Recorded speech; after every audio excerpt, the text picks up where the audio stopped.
Hey everybody, this is Blast338 coming at you live with Talking D&D with Phasmophobia. As always, we are joined by our co-host, Mr. Faust. How you doing, Mr. Faust? I'm doing great this week. How you doing, Blast? I'm doing absolutely fantastic. It was a gorgeous day out. I had it was a little bit of a long day, but it was a good day. You know what I mean? Yeah, I know exactly what you mean. I had about the same kind of day. So tonight we are talking about one of our favorite classes, the Sorcerers, and we're going over the spell list. So, Sorcerers have a lot of utility. Their spells are very indicative of that. We've already talked about a lot of different spells that they have available to them, so I'm thinking, let's just do this. We'll go down through, we'll list like what they have off. We'll talk about a couple of our favorites that maybe it's been a while since we talked about, or any that like really kind of stand out, and then we'll just kind of move on and go from there. Because we do have a lot of spells to go through. Yes, we certainly do. So as far as cantrips go, I mean, they got a ton of options here. Acid Splash, Blade Ward, Booming Blade, Chill Touch, Control Flames, Create Bonfire, Dancing Lights, Firebolt, Friends, Frostbite, Green Flame Blade, Gust, Infestation, Light, Lightning Lure, Mage Hand, Mending, Message, Mind Sliver, Minor Illusion, Mold Earth, On Off, which is Unearth Arcana, Poison Spray, Prestidigitation, Ray of Frost, Shape Water, Shocking Grasp, Sword Burst, Thunderclap, and True Strike. Like, holy smokes. How anybody can pick spells for sorcerers is beyond my grasp at some points. There's so much to pick from, and there are so many good spells too. So what are some of the ones there that kind of stand out to you, Mr. Faust? What are you liking on that list? There's one that I particularly like. It has some severe drawbacks. Okay. But what you use it for up front can be very helpful without a charm spell. I know one party member of ours has used this extensively and gotten positive results. And that is the Friends spell. Okay. So for the duration, you have advantage on all charisma checks directed at one creature of your choice that isn't hostile towards you. That's pretty much it. But I like that you don't have to use a charm effect to change a creature's mood.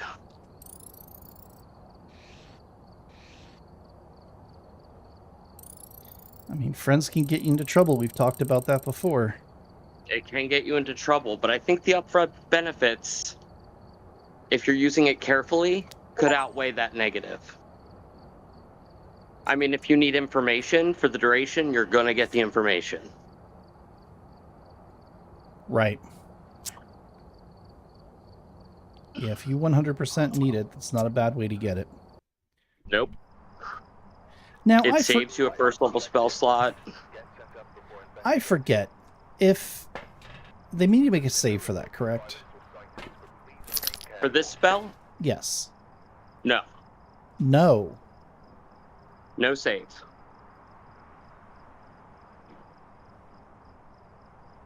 Okay.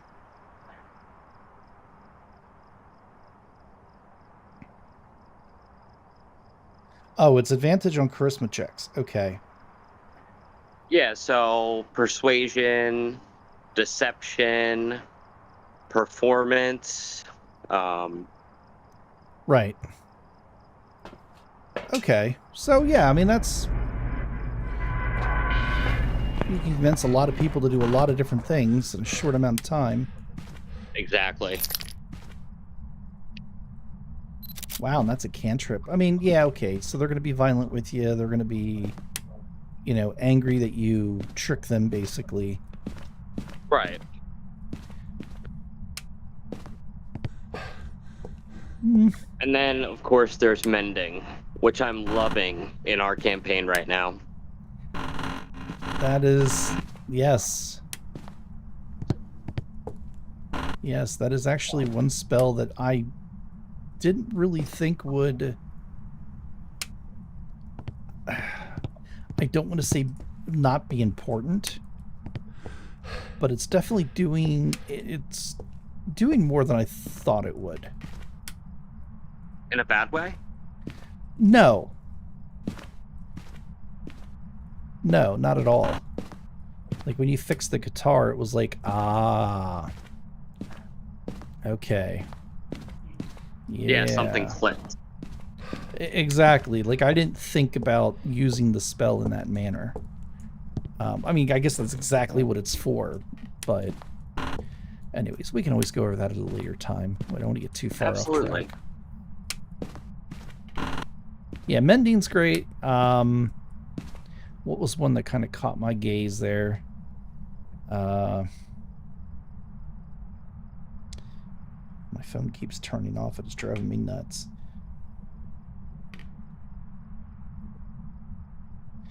I always like lightning lore. You create a lash of lightning energy that strikes at one creature of your choice.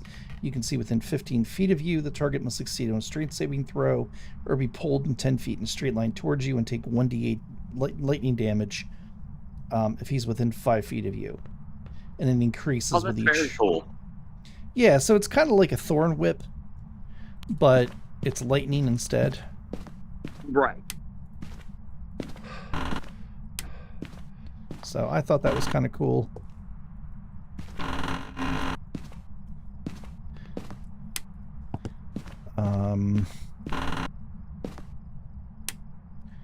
Mind Sliver is pretty cool. Mind Sliver's great. Mind Sliver's actually, I think, a very underrated spell. Go ahead and read the description on that. Sure. You drive a disorienting spike of psychic energy into the mind of one creature you can see within range, and that's a range of 60 feet. The target must succeed on an intelligence saving throw or take 1d6 psychic damage and subtract 1d4 from the next saving throw it makes before the end of your next turn.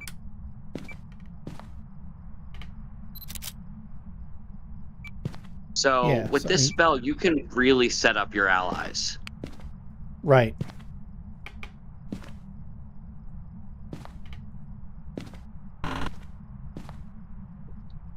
Yeah, it's a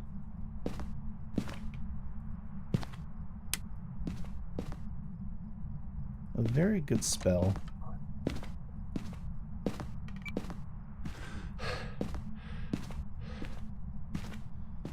Let's see here. Acid Splash I always thought was a good spell.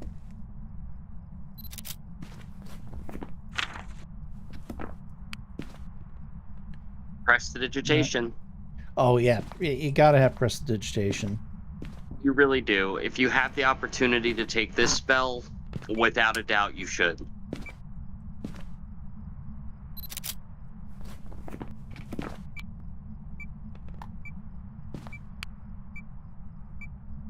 I am definitely missing it. I didn't take it this time around. Or the wizard version is Thaumaturgy. And I am very much missing it.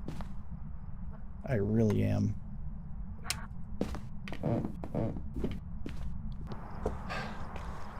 Let's see here. Ray of Frost we talked about does cold damage, reduces their speed.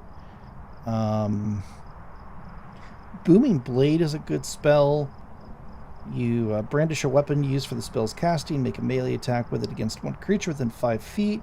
On a hit, the target suffers the weapon's normal attack damage and becomes sheathed in booming energy until the start of your next turn. If the target willingly moves 5 feet or more before then, the target takes 1d8 thunder damage and the spell ends. And of course, that increases with your cantrips, like the rest of your spells normally do. So that's a really nice one to kind of lock people down. No, you're not going to go over there and try to beat up our poor druid who's concentrating on spells right now. You're going to stay right there and let me beat on you. Now the nice thing is, it's just the weapon that you're casting the spell with. So you could give that weapon to the barbarian. You can give that weapon, to the fighter, or whoever your melee class is. And now Right. they're locking that creature down, and there you go. The duration on that just so happens to be 1 round. So, not a bad deal. I'm kind of keen on Sword Burst, too. Okay. Just in case you ever get surrounded, everyone within 5 feet of you has to succeed on a dexterity saving throw or take 1d6 force damage. Obviously, this increases as you level up, but for those moments in which you accidentally get yourself into melee, this is not a bad spell for a cantrip. Not a bad spell. I mean, it's hard to say. It is really kind of hard to say with the sorcerer, this is a bad spell. That's true. Infestation we talked about. They're taking poison damage. They're wandering off in a random direction. Shocking Grasp is a great, I like Shocking Grasp for those, because you like to do it to us. We're laying in bed, and all of a sudden the creature's on top of you. Hey, you wake up, and there's somebody put a knife to your throat. Well, guess what? I reach up, Shocking Grasp. Yeah, because that's a range of touch, isn't it? Or, if you take, Spell Sniper, which doubles the range of all of your spells you make an attack roll for, I believe you could technically, I think it even says you can cast that up to 5 feet. Yeah. So you can turn yourself into Emperor Palpatine. Ah! Wow, that's really cool, though. Right? All right. Well, that's pretty much it for cantrips. Unless there's any others you wanted to talk about. No, I think as far as cantrips go, we've got it pretty well covered. Okay. Go ahead and go through the first level spells there. I did cantrips. You can do the first level spells. Sure. This is going to be lengthy. It is. They just have so many spells at their disposal. They do. But like I said, we've already been over a lot of them. We have. But it's just nice to have a little bit of, I guess, a refresher. Well, not even a refresher, because these are just the spells they have. We could talk about our favorites afterwards. Yeah. Alright, so sorcerers have absorb elements. They have something called Acid Stream, which I've never read. Okay. Burning Hands, Catapult, Chaos Bolt, Charm Person. A lot of classes get Charm Person. Chromatic Orb, Color Spray, Comprehend Languages, Detect Magic, Disguise Self, Distort Value. I don't know anything about this one either. Distort Value is a very good spell. Okay, we can talk about this after I get through the list. Yeah, definitely. That's definitely Earth one. Tremor. Yes, that's one I want to learn a little bit about because it just sounds cool. Earth Tremor's pretty cool too. It is. Expeditious Retreat, False Life, Featherfall, Fog Cloud, Grease, Ice Knife, Id Insinuation. This is another one of those spells I'm not very familiar with. Okay. Jump, Mage Armor, Magic Missile. I think this is the first time we're seeing Magic Missile. Ray of Sickness, Shield, Silent Image, my favorite, Silvery Barbs, Sleep, Sudden Awakening. Oh, this one's one of your favorites. Tasha's Caustic Brew. Tasha's Caustic Brew is fantastic. And we got Thunderwave and Witch Bolt. Okay. Do you want to talk about distort value? Yeah, distort value is actually it would really come in handy, I think, in like Spelljammer or place in campaigns where you do a lot of trade. Yeah, so that would be Spelljammer. Yeah, if you're doing a lot of trading, then that's definitely a spell you want to take. It's a very simple spell. Let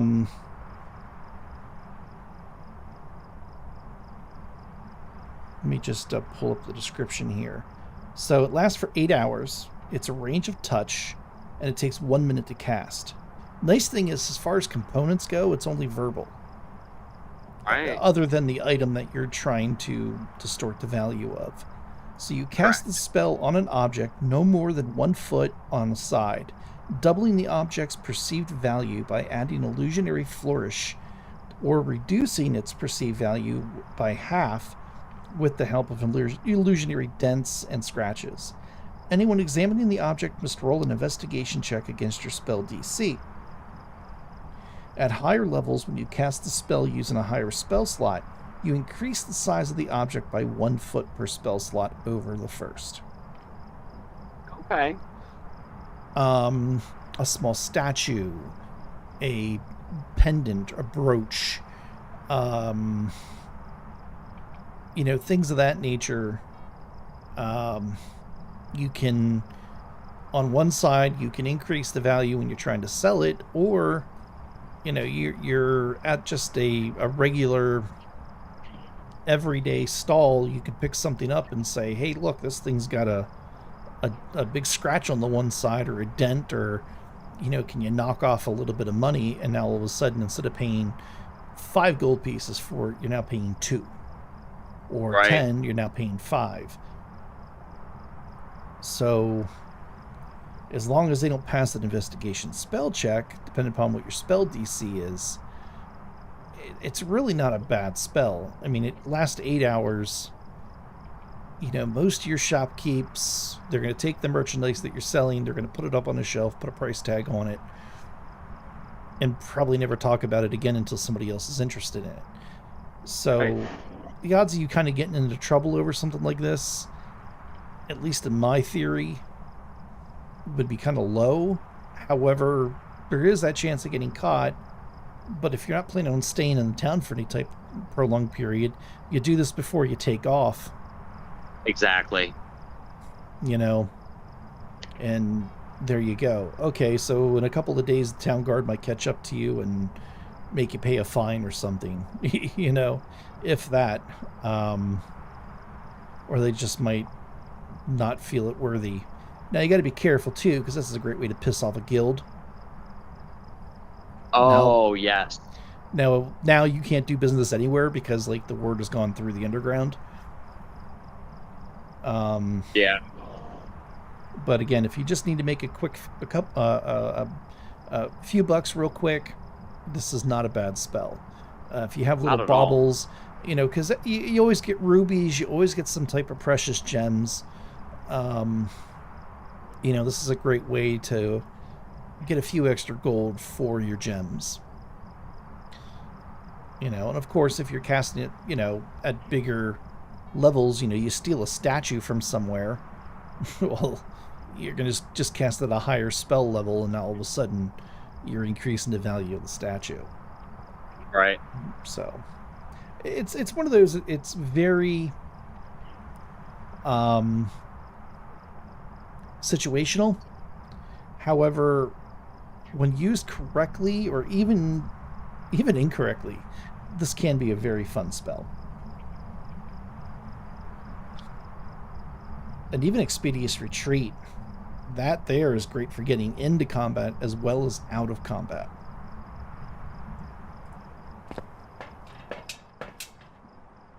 Yeah, very true.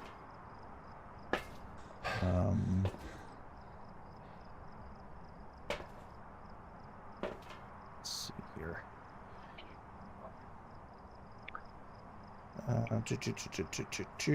got Featherfall. Great spell.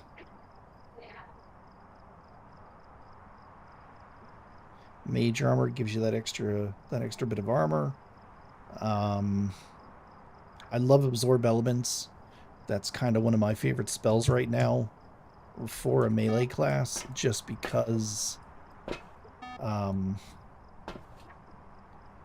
being able to half any elemental damage, and if you decide to make a melee attack against them, you're dealing an additional d6 of that damage. Right. So all in all, not bad. No, not at all.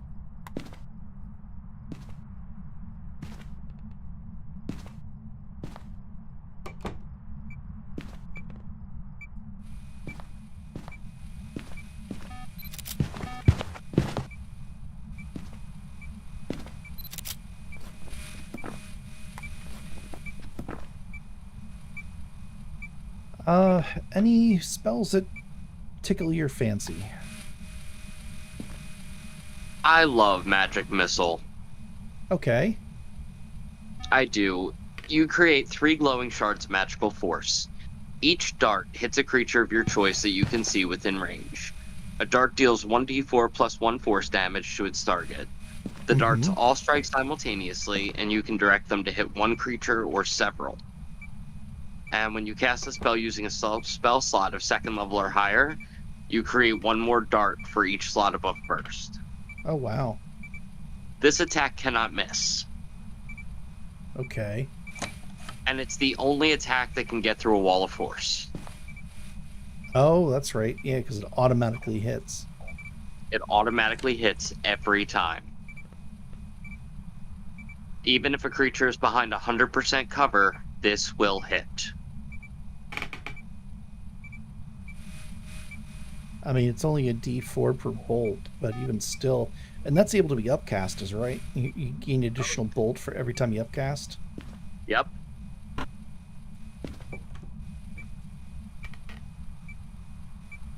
Imagine the BBEG with the 30 AC getting blasted with little darts from a sorcerer. Right.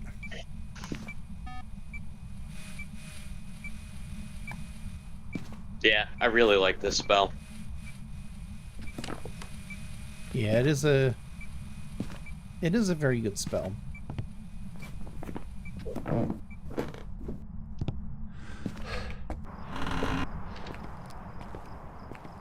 Let's see here. Any other first level spells that kind of stick out to you?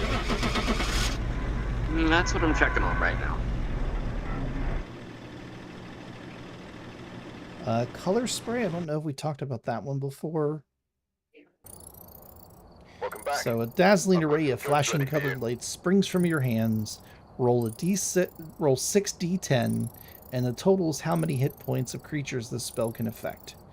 Creatures in a 15-foot cone originating from you are affected in ascending order to the current hit points, ignoring unconscious creatures and creatures that can't see. Starting with the creature that has the lowest current hit points, each creature affected by the spell is blinded until the end of your next turn. Subtract each creature's hit points from the total before moving on to the creature with the next lowest hit points. The creature's hit points must be equal to or less than the remaining total for the creature to be affected. When you cast the spell using a slot 2nd level or higher, roll additional 2d10 for each slot above first. Yeah, that's a lot. I like this. It's kind of reminds me of Blind Deafen. However, with this, as long as you're... This would be very detrimental to our current party. Oh, you have no idea. Because I know nobody has like a lot of hit points, especially right now since we're only level 4. And we're actually rolling for hit points instead of doing maximum. I've got 50. But even still, I mean, 6d10. There is still that chance where we could blind two people. But it's only for a round, so that's not terrible. Um,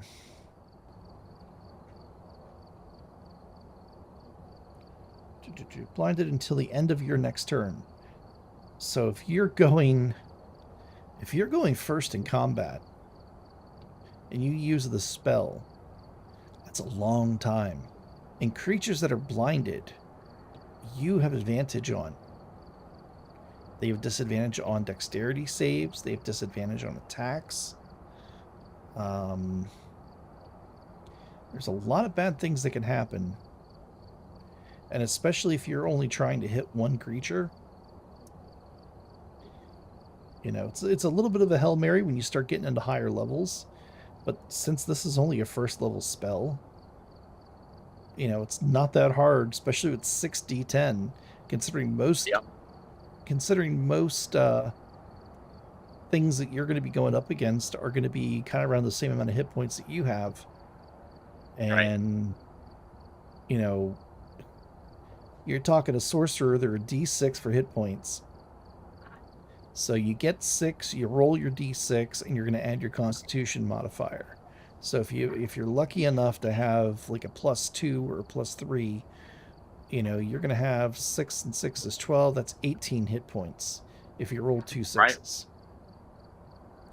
I'm pretty sure, well, I don't know. I say I'm pretty sure I could roll more than 18 with 6 d10s, but we've seen me roll 6 d10s before. Come out. It doesn't always turn out okay. It doesn't, and that's the beautiful thing about D&D is the dice giveth and the dice taketh away. I don't think there's anybody. There's nobody who's played D&D that is not familiar with that phrase. So yeah, we got Detect Magic, Disguise Self, Ice Knife we talked about before. I could go over Aid Insinuation. Oh yeah, go for it. Because this one's really cool to me. This is Unearth Arcana, so yeah, this is a new one to me as well. Yeah, this is really cool. You unleash a torrent of conflicting desires in the mind of one creature you can see within range, impairing its ability to make decisions. The target must succeed on a Wisdom saving throw or be incapacitated. At the end of each of its turns, it takes 1d12 psychic damage, and it can then make another Wisdom saving throw. On a success, the spell ends on the target. Okay. So, it is a concentration spell, but every round that you concentrate on it, the target remains incapacitated and takes 1d12 psychic damage. I mean, to be fair, we really haven't run into a lot of concentration spells yet for the sorcerer. Nope. So, having one is not a bad thing at this level. Not at all.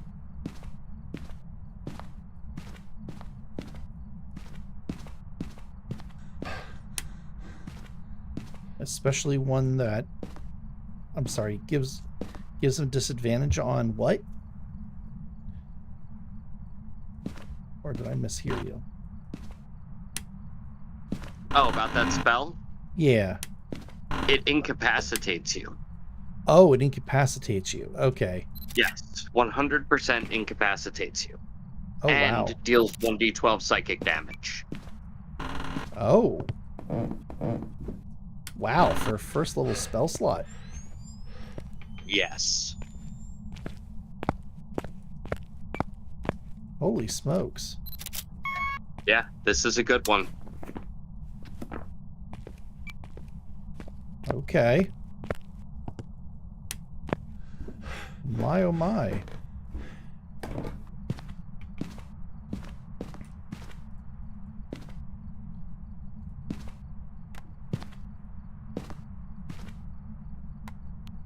I think that's the last one there I was really interested in.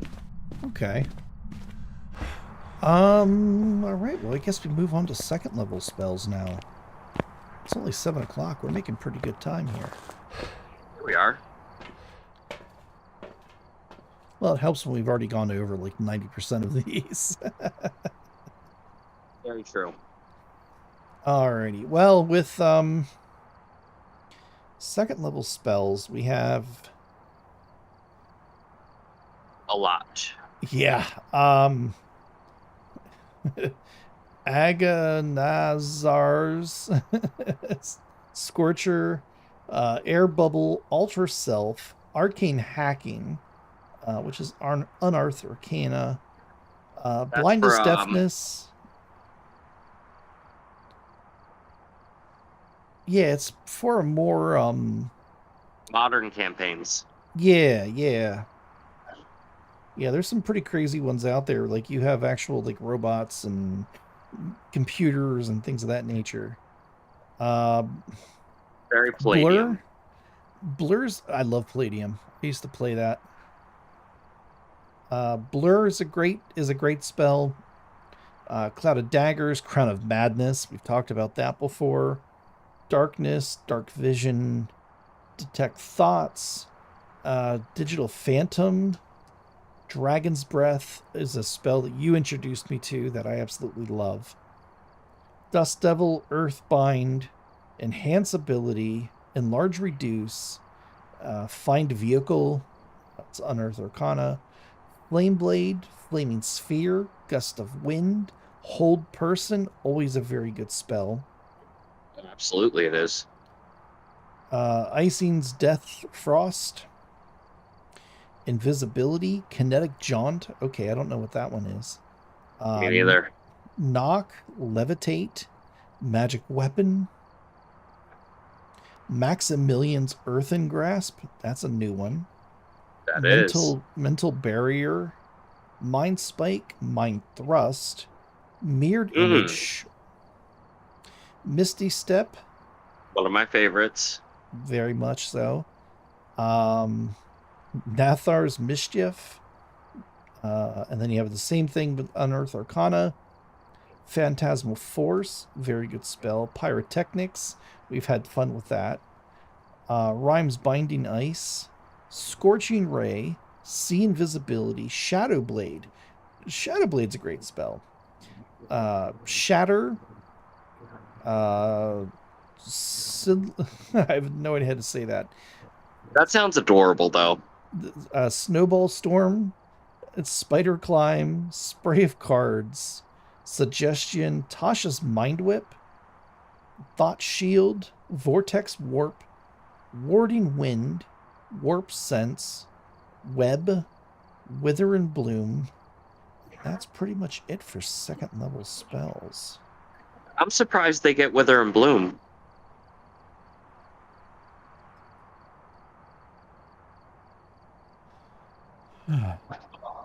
Because it's a damaging necromancer spell, but it's also a healing spell.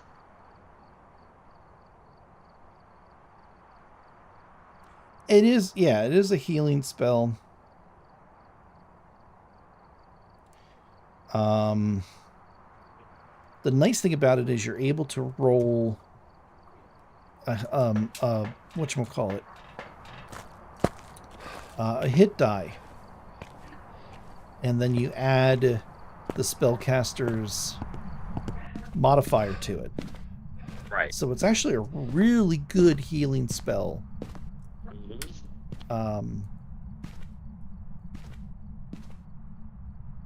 Especially oh,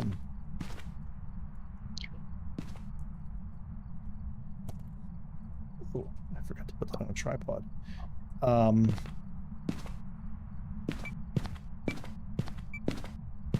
Yeah, it's a really great spell, especially if you don't have somebody like dedicated to healing. Right.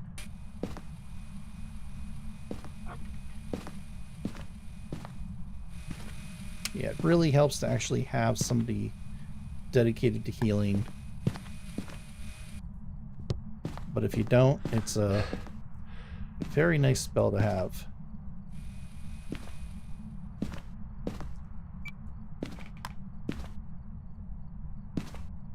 Let's see here. What was one of the we had a couple different spells there that we both were like, oh, that's new. Yeah, Kinetic Jaunt. Yeah, that's one I don't really. If I don't remember it if I have heard of it. You magically empower your movement with dance-like steps, giving yourself the following benefits for the duration. Your walking speed increases by 10 feet. You don't provoke opportunity attacks. You can move through the space of another creature and it doesn't count as difficult terrain. If you end your turn in another creature's space, you are shunted to the last unoccupied space you occupied, and you take 1d8 force damage.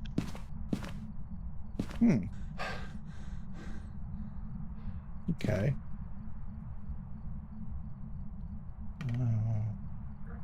I don't know if I could see that being as useful for a sorcerer.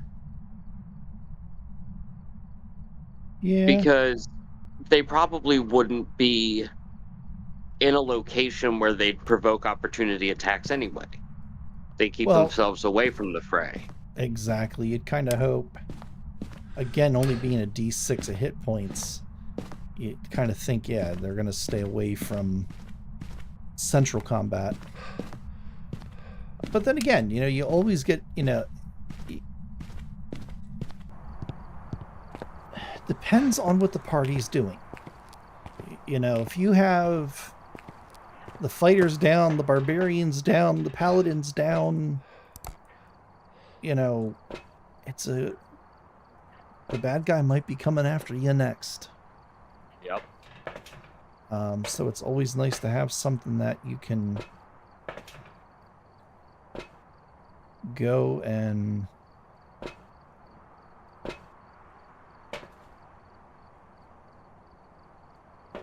whatchamacallit, have somebody you can take care of business with. Right. Let's see here. What was the other spell there that I thought, oh, this is new. That was Maximilian's Earthen Grasp. So it's out of Xanthar's. Oh, okay. I didn't expect that. I thought I knew Xanthar's pretty well.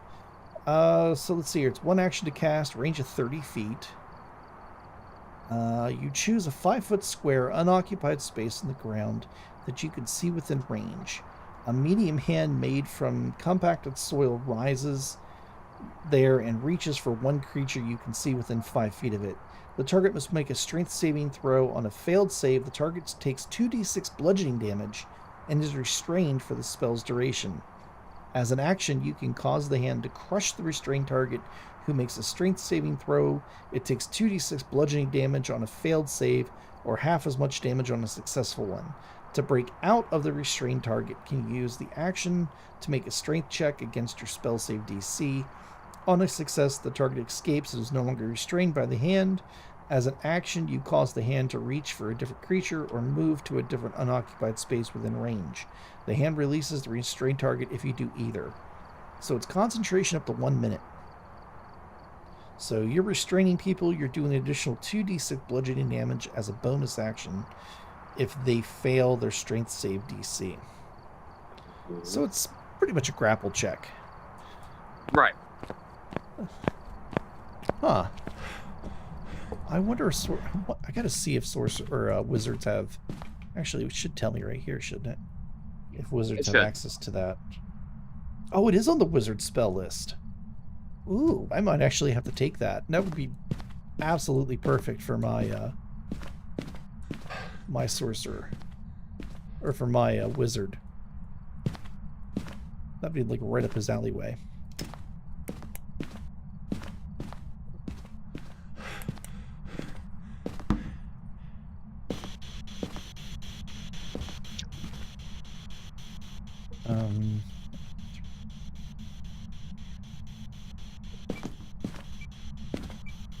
Ooh, Rhymes Binding Ice. Yeah, what's that one? This one's cool. I read about this one in the Fizzband book, the Dragon book. Okay. A burst of cold energy emanates from you in a 30-foot cone. And I'm just going to impress again, because I like people to be aware of this. A 30-foot cone is a huge amount of distance. That is very big, yes. Each creature in that area must make a Constitution saving throw. On a failed save, a creature takes 3d8 cold damage and is hindered by ice formations for 1 minute, or until it or another creature within reach of it uses an action to break away the ice. A creature hindered by ice has its speed reduced to 0. On a successful save, a creature takes half as much damage and isn't hindered by ice.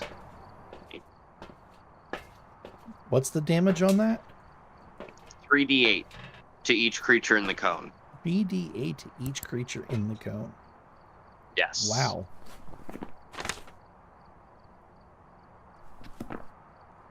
That is a lot of damage.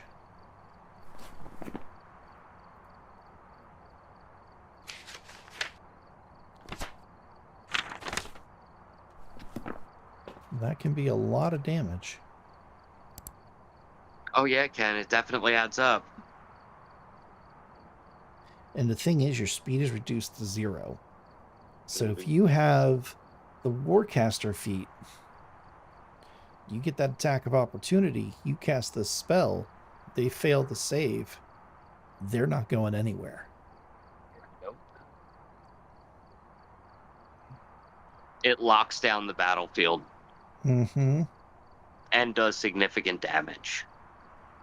There's one spell here, Chromatic Orb. I mean, if it's one of those spells, you almost have to take it if it's available to you. You know what I mean?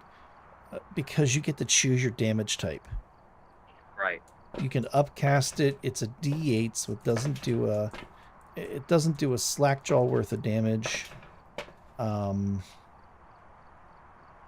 Yeah, no, it's a very good spell.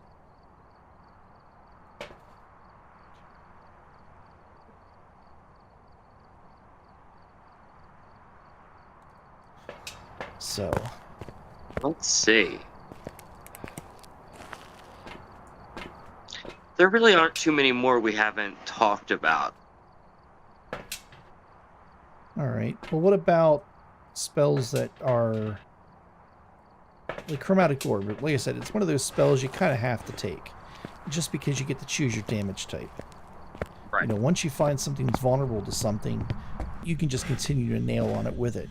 And the nice thing is you can also stack Chromatic Orb with Elemental Adept. And once you kind of do that... Yeah, you can.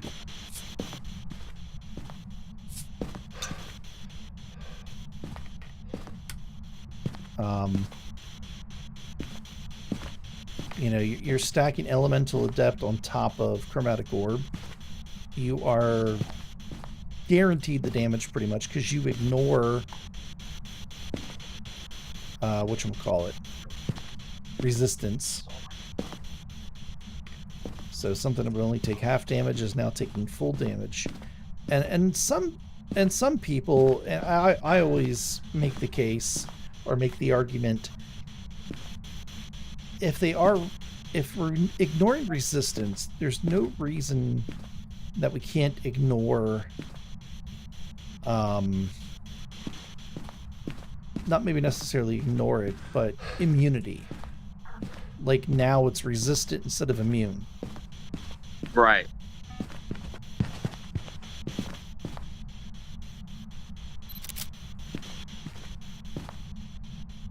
You know, but that's just, I guess, my school of thought there.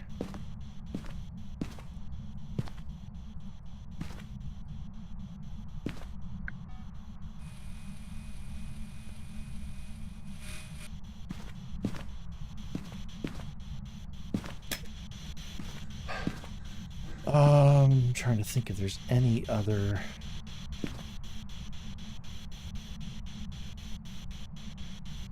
Oops, I just turned my phone off instead of... there's Dragon's Breath. Yes, yeah, talk about Dragon's Breath, because that... You actually are the one that told me about that, and... it really is a good spell. It's a great spell. You touch one willing creature and imbue it with the power to spew magical energy from its mouth, provided it has one. choose acid, cold, fire, lightning, or poison. Until the spell ends, the creature can use an action to exhale energy of the chosen type in a 15-foot cone. Each creature in that area must make a dexterity saving throw, taking 3d6 damage of the chosen type on a failed save, or half as much damage on a successful one. Mhm.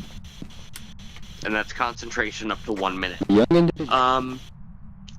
The first time I ever read this spell, I thought it wasn't doing enough damage for a second level spell. Okay. Because most second level spells, you're starting to get into the D8s, Mhm. 3d8, you know what I mean. Right, right.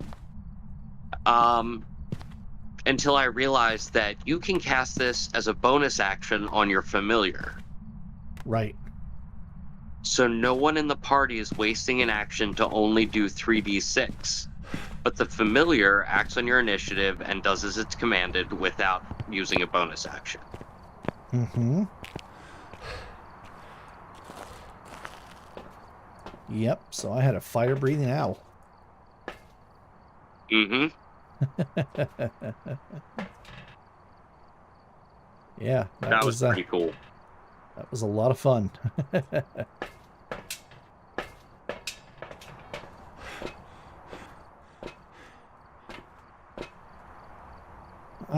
Yeah, Dragon's Breath, that's a great spell. We talked about Magic Missile. We talked about Featherfall.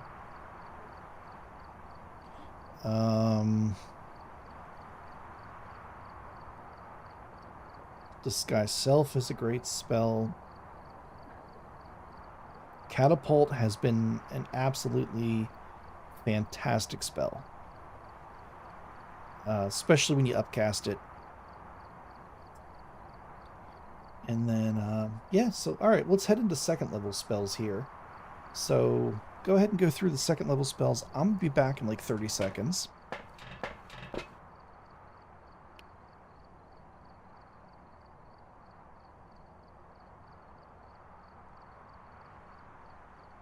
Okay.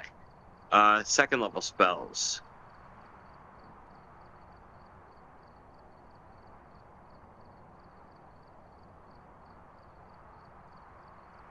Excuse me just for a moment.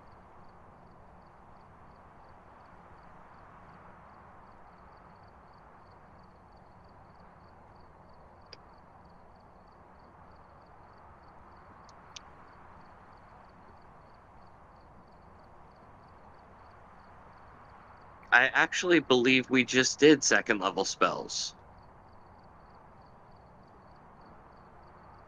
Tech Thoughts. Icing Death Frost.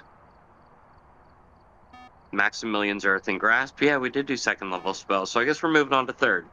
Oops, my fault. No worries.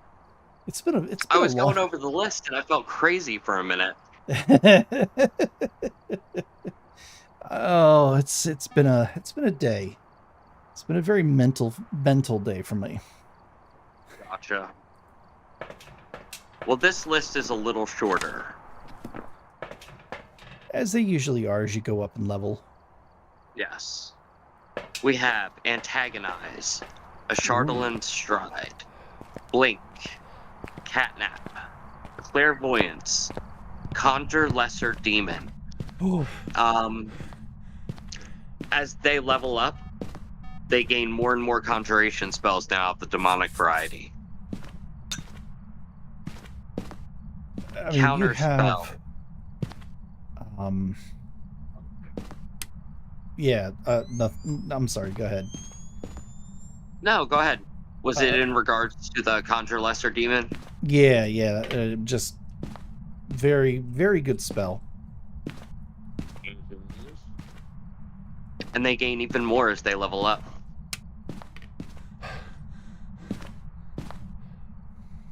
Anyway, we have Counterspell, which is just phenomenal. Daylight, Dispel Magic, Enemies Abound, Erupting Earth, Fear, Fireball, Flame Arrows, Flame Stride, Fly, Freedom of the Waves. think we did talk about that one. Okay. Gaseous Form, Haste, House of Cards, Hypnotic Pattern, Incite Greed, Intellect Fortress, Lightning Bolt, Major Image, Melf's Minute Meteors. That's a good Never spell. heard of that one. Is That's it? a good spell. Mm-hmm.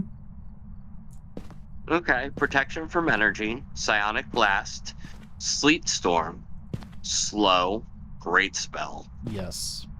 Stinking Cloud, Summon Warrior Spirit, Thunderstep, Tidal Wave, Tongues, Vampiric Touch, Wall of Water, Water Breathing, and Water Walk. Okay. Yeah, I mean, it's a solid list of spells. I don't think anybody's ever really been down on the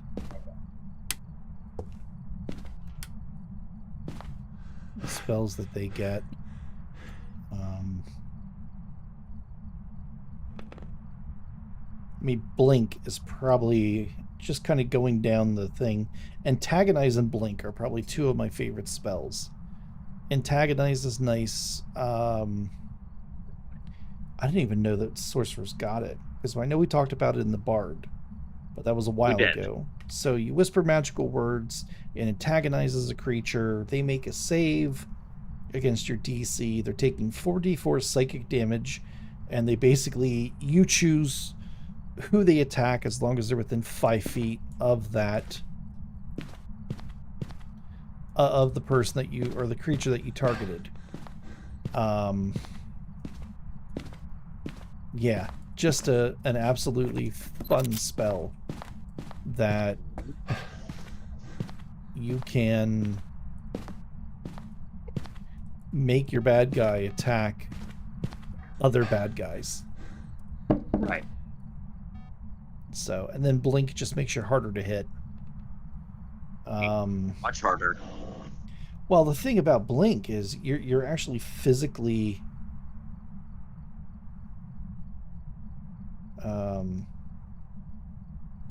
you are physically out of where yeah. So you roll a d20 at the end of each of your turns. The duration of the spell on a for the duration, it's 1 minute. It's not concentration, which I think makes it even better. It's casting time of 1 action. So every time at the end of your turn, you're rolling a d20. On a roll of 11 or higher, you vanish from your current plane of existence and appear in the ethereal plane. The spell fails and the casting is wasted if you are already on that plane. At the start of your next turn, and when the spell ends, you are on the ethereal plane, you return to an unoccupied space of your choice that you can see within 10 feet of the space you vanished from. If no unoccupied space is available within that range, you appear in the nearest unoccupied space chosen at random if more than one space is equally near. You can dismiss this spell as an action. While on the ethereal plane, you can see and hear the plane you originated from, which cast in shades of gray, and you can't see anything more than 60 feet away.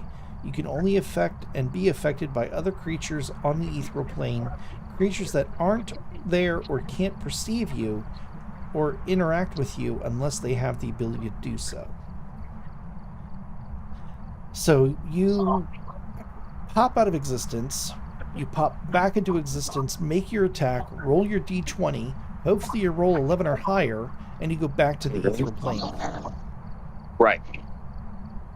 The spell ends if you don't roll an 11. It's pretty much what that does. Fantastic spell. Yeah, it is. Fantastic spell. And the fact that it's not concentration blows my mind.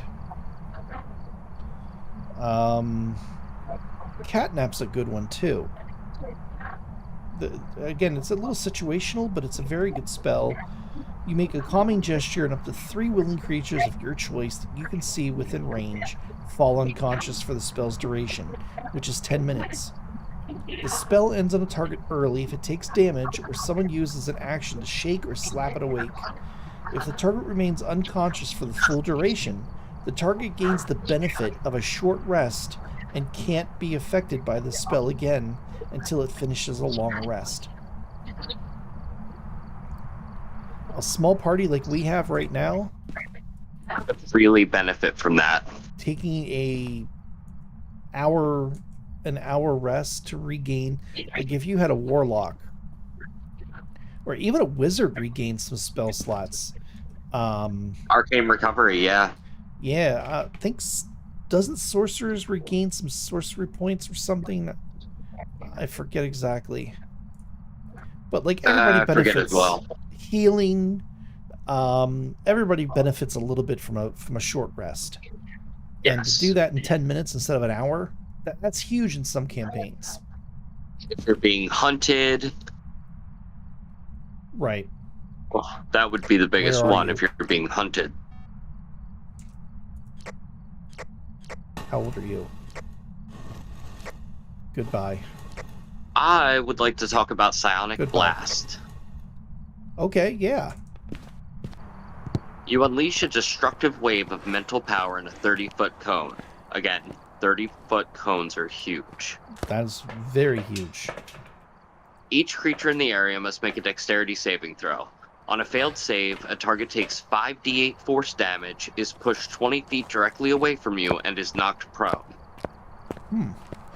On a successful save, a target takes half as much damage and isn't pushed or knocked prone. Okay.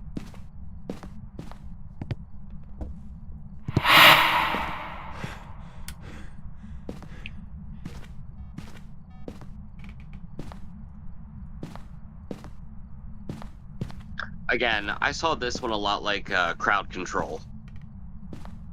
Because if they do fail the save, they're taking a sizable amount of damage, but they're pushed 20 feet and prone. Right. Which gives any melee character in the area, a chance to coup de grace, to attack with advantage. Exactly. I mean, you're...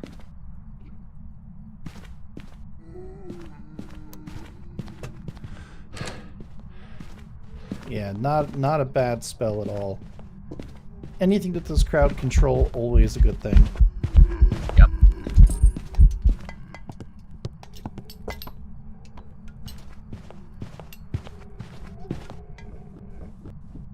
Okay, what else we got going on here? Just casually looking at sorcerer spells as we're getting hunted. That's funny.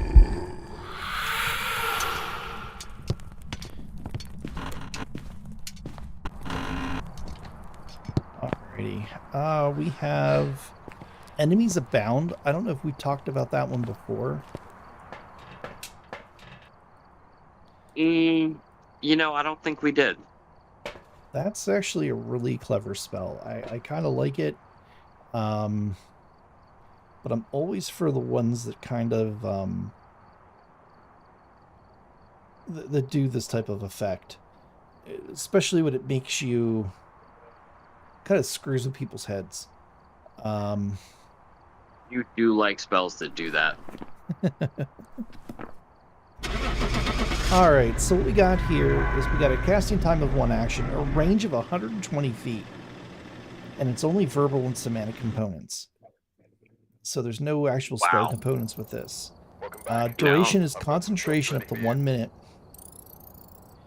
You reach into the mind of one creature you can see and force to make an intelligence saving throw.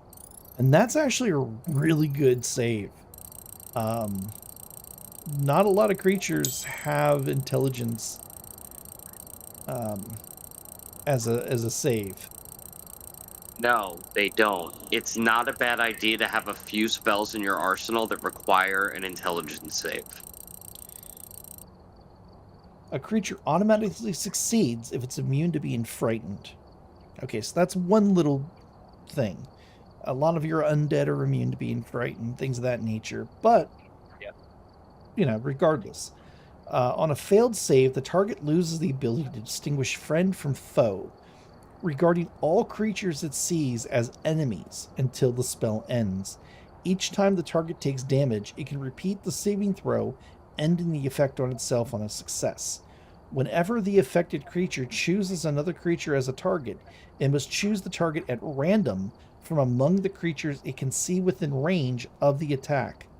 Spell or other ability it's using, if an enemy provokes an opportunity attack from the affected creature, the creature must make the attack if it's able to do so.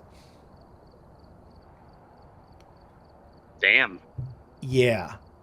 I love it. I can see this being used. Hey, Scott, how's it going? I can see this being used. You're in you're fighting a couple of different people. That situation with the town guard that we had in the last campaign, that would have been perfect for this. Yes. Cast it on one of the lower people. He now sees the guy standing next to him and the captain of the town guard as a bad guy. So now he has to deal with them as well as the group. Exactly. And as long as we keep our distance, let our spellcasters do their thing, he's now tied down to that town guard. Now, whether or not that town guard would have even survived a single hit from him is another whole other thing. However, even still, that's one less attack that's going against the party. Yes, you're using an innocent town guard as a meat shield, but all's fair in love and war. Indeed. Yeah, no, it's a really good spell. Bard, Sorcerer, Warlock, and Wizard can all take it.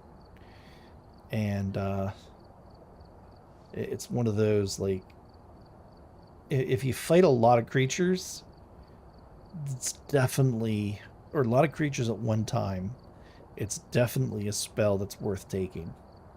Yep. And it's creatures, too. It's not humanoids. So if you're fighting, if you have a fight against a druid or somebody who summoned a bunch of, methods, you can turn one of the methods against the rest of the party or the rest of their group. Yeah, no, it's fantastic spell. I agree 100%. Fear's a great spell. I mean, everybody knows Fireball. Fireball's iconic. Yeah, I mean that nothing there that needs to be said. We've already talked about haste. Haste is a great spell. Just be careful of the consequences. Incite Greed is one that I've used to great success in other campaigns. I was just reading about this one. Well, go ahead. Alright, Incite Greed. When you cast this spell, you present the gem used as a material component and choose any number of creatures within range that you can see. It's 30 feet. Mm-hmm. Each target must succeed on a wisdom saving throw or be charmed by you until the spell ends or until your companions do anything harmful to it. While charmed in this way, a creature can do nothing but use its movement to approach you in a safe manner. While an affected creature is within 5 feet of you, it cannot move, but simply stares greedily at the gem you present. Mm-hmm. At the end of each of its turns, an affected target can make a wisdom saving throw. If it succeeds, this effect ends for that target. Yep. And it's an area effect, too, which is absolutely fantastic. I think I've already told you the story about the orcs that we fought. We fought an encampment of orcs. And we were like, how are we going to fight all of these things at one time?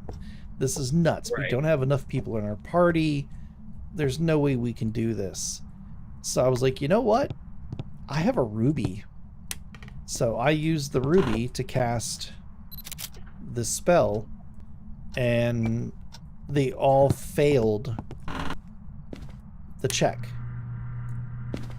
And I'm like, okay, cool. So the party went through and systematically, we were kind of, it was kind of interesting enough because every round it seemed like at least one orc would pass the save. And we're like, okay, well that's fine. That just makes it easier on us because we're taking these guys down, and we're taking them on one at a time rather than the entire horde at one time. So it was a way to really, single out people and deal with a large crowd. And like, aren't you going to do anything? I'm like, I'm standing here holding this gem.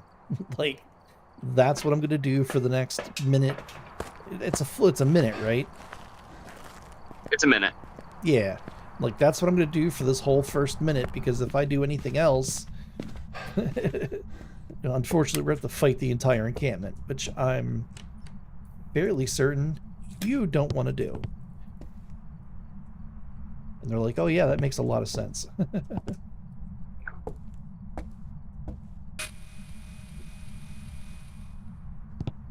So yeah, that was a great use of that spell.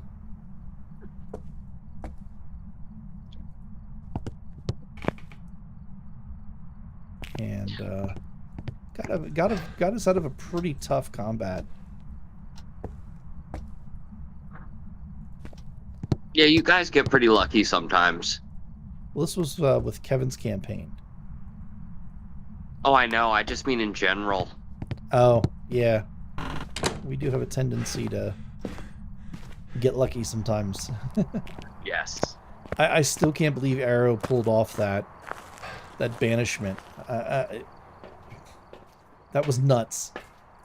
Going against her better judgment. Like, there's no way this thing is going to fail the save. It can't. There's no way. But again, the dice giveth, and the dice taketh away.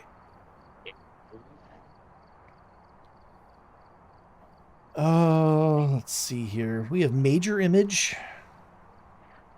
Very nice spell. Lightning Bolt, I think everybody's familiar with. Slow is a good spell. That's one I've started using more myself. It's a casting time of 1 action, range of 120 feet, concentration up to a minute. You alter time around up to 6 creatures of your choice in a 40-foot cube within range. Each target must succeed on a wisdom saving throw or be affected by the spell for the duration. So that's nice too. That it's one save. It's not one save every minute or one save every round. It's one save and you're affected by the full 1 minute. Right. An affected target speed is halved. It takes a -2 penalty to armor class and dexterity saving throws. It can't use reactions. On its turn, it can either use an action or a bonus action, not both. Regardless of the creature's abilities or magic items, it can't make more than 1 melee or ranged attack during its turn. If the creature attempts to cast a spell with a casting time of 1 action, roll a d20. On an 11 or higher, the spell doesn't take effect until the creature's next turn, and the creature must use its action on its turn to complete the spell. If it can't, the spell is wasted. A creature affected by this spell makes another wisdom saving throw. Oh, it is on the end of each of its turns. On a successful save, the effect ends. Okay. Well, it's kind of weird how it worded that at first, but all right, fine, if you want to take the wind out of my sails. Right. But limiting the creature to 1 attack, you are you are making it possibly take 2 actions to cast the spell rather than 1. That is huge.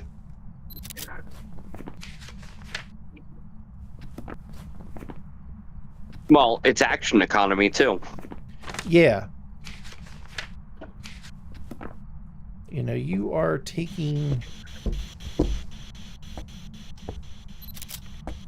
You are taking them out of the combat, possibly, for those 2 minutes. Or for those 2 rounds. Or 1 round. You're limiting them on what they can do. Whether it's an action or a reaction. I mean, that's huge just in itself. Yep.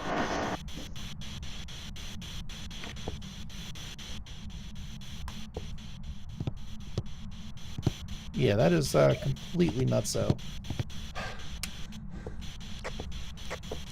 Project killing.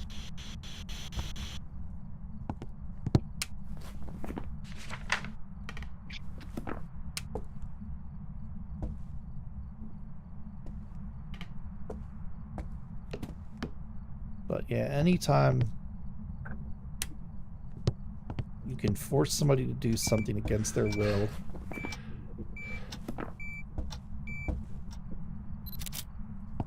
is always a good thing.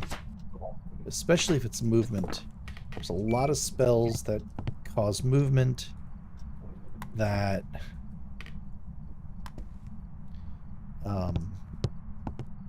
yeah, that allow that attack of opportunity. There's a lot of ones that don't. So, alrighty. Any other spells there that are, and this is what, 3rd level spells, correct? Correct. Anything else there that's kind of tickling the fancy? No, I think I'm ready to move on. Alrighty. So 4th level spells. Alright. We have Banishment, great spell. Blight, Charm Monster, Confusion, Conjure Barurga. I have no idea. Balgura. Pretty much. Conjure Nobot, Conjure Shadow Demon, Dimension Door, Dominate Beast, Ego Whip, Fire Shield, Gate Seal, Greater Invisibility, Ice Storm, Polymorph,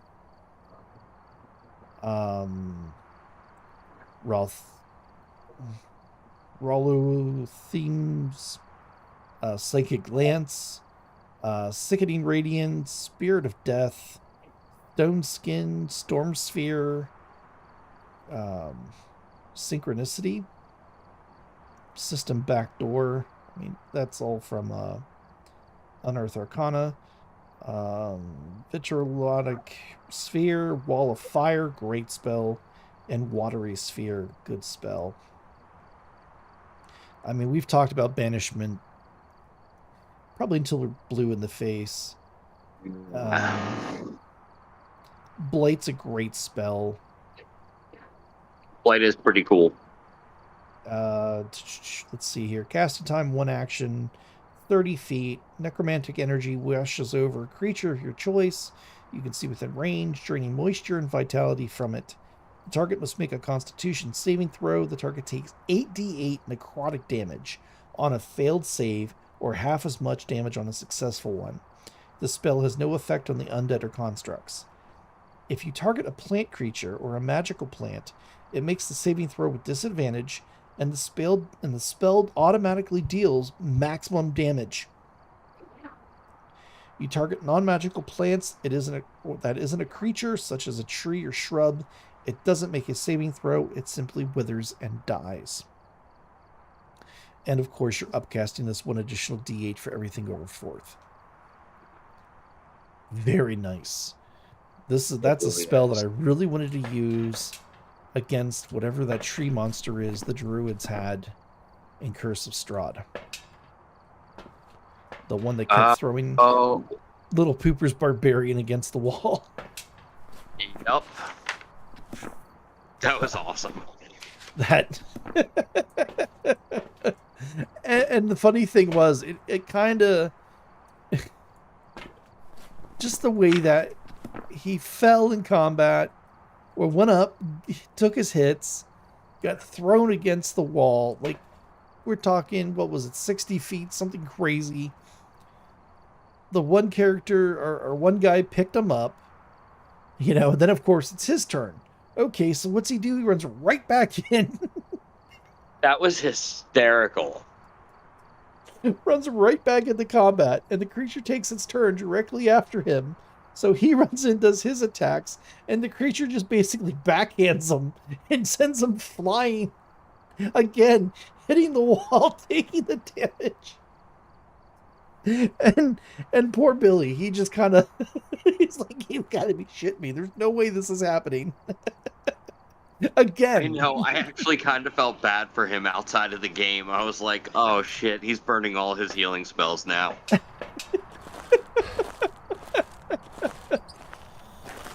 But see, the thing was that the character type that he played, he took damage the same time he healed. So he would take the damage of however much he healed.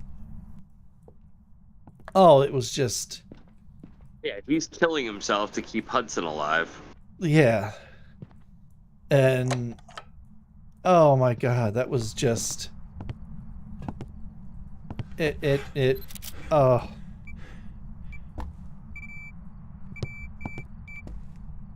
It was one of those things, like, oh my word.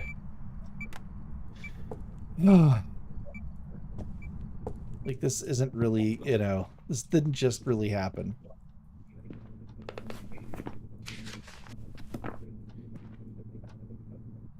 But no, it's... if you haven't played Curse of Strahd, I highly recommend. It is such a great campaign. It's really fun to play around Halloween. Yep. When it's getting cold, when the leaves are falling, the atmosphere is great for it. It's a gothic horror campaign, but it's just so much fun, and it plays differently almost every time you play it. Exactly.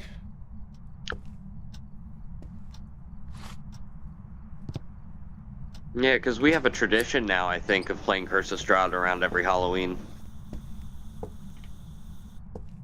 I know we've played it twice now. Yeah. It's fun. It's fun. It's fun to play something a little bit familiar now and then. I really want to play Spelljammer after our campaign, though. I agree with that 100% wholeheartedly.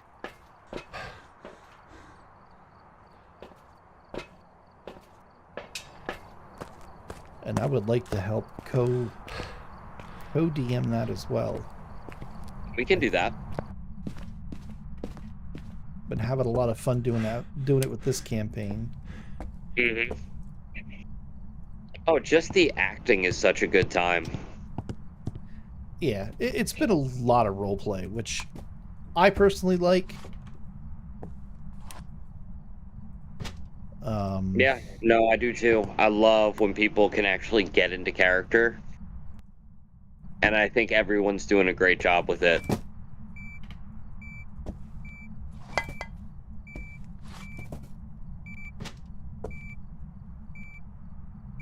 Yeah. And it hasn't really been like a terribly serious campaign yet either. Not yet. No, not yet.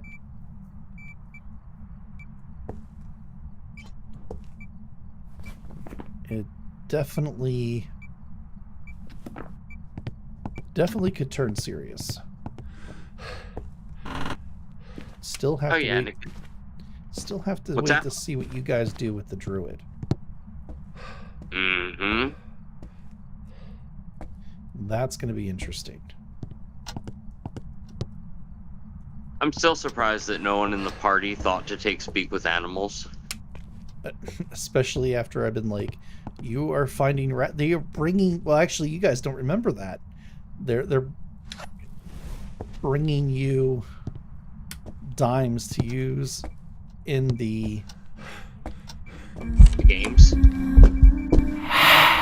Yeah, to use in the games and to get, you know, different...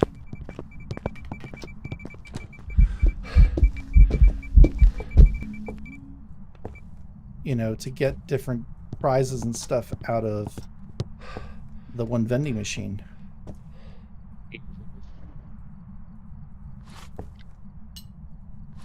We just don't know it yet. Yeah. Yeah, that alter memory spell is really a doozy. Powerful.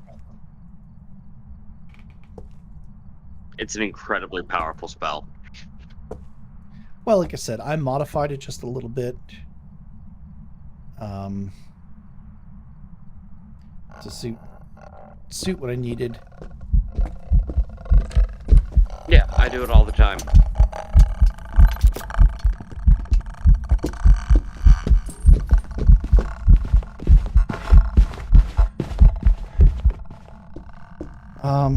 Let's see here. Dominate Beast is a good one. It's a pretty good one. Oh, he got me. Oh no, he got me. That didn't sound good. No, well, if I don't die at least once during a live stream, it's not a real live stream. Let's see here. Welcome back. Oh. Ooh. What's that? Rowlithim's Psychic Lance. Yeah, go ahead and talk about that. That's one I don't know about. This is also a spell from the Fizban's Treasury of Dragons. Okay. Excuse me. You unleash a shimmering lance of psychic power from your forehead at a creature that you can see within range. Alternatively, you can utter a creature's name. If the named target is within range, it becomes the spell's target even if you can't see it. If the named target isn't within range, the lance dissipates without effect. The target must make an intelligence saving throw. On a failed save, the target takes 7d6 psychic damage and is incapacitated until the start of your next turn. On a successful save, the creature takes half as much damage and isn't incapacitated. Wow.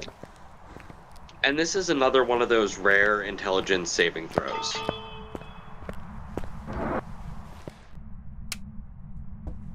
It's neat how you need to say the target's name. You can choose to say the target's name. Oh, okay. Otherwise, it's just any creature you can see within 120 feet. Oh, okay. So if you're blinded and you happen to know what your target's name is, Then you can still attack them. you can still attack them. Okay, well, that's pretty clever. I like that. That's a nice little twist. I like that.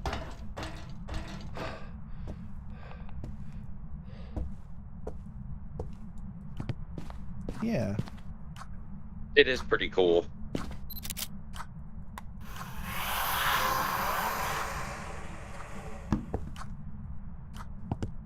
Like, bards have access to that too.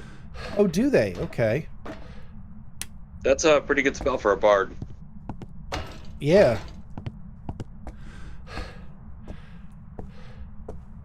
Now, what's the range on that? 120 feet. Okay.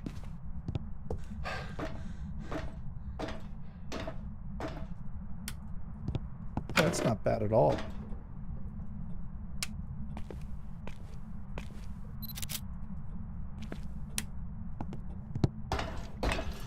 So 120 feet, you can either look him in the eyes or...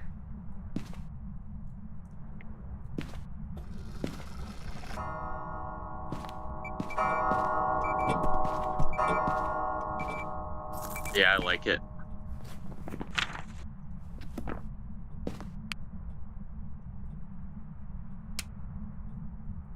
Yeah, it's not a bad spell at all.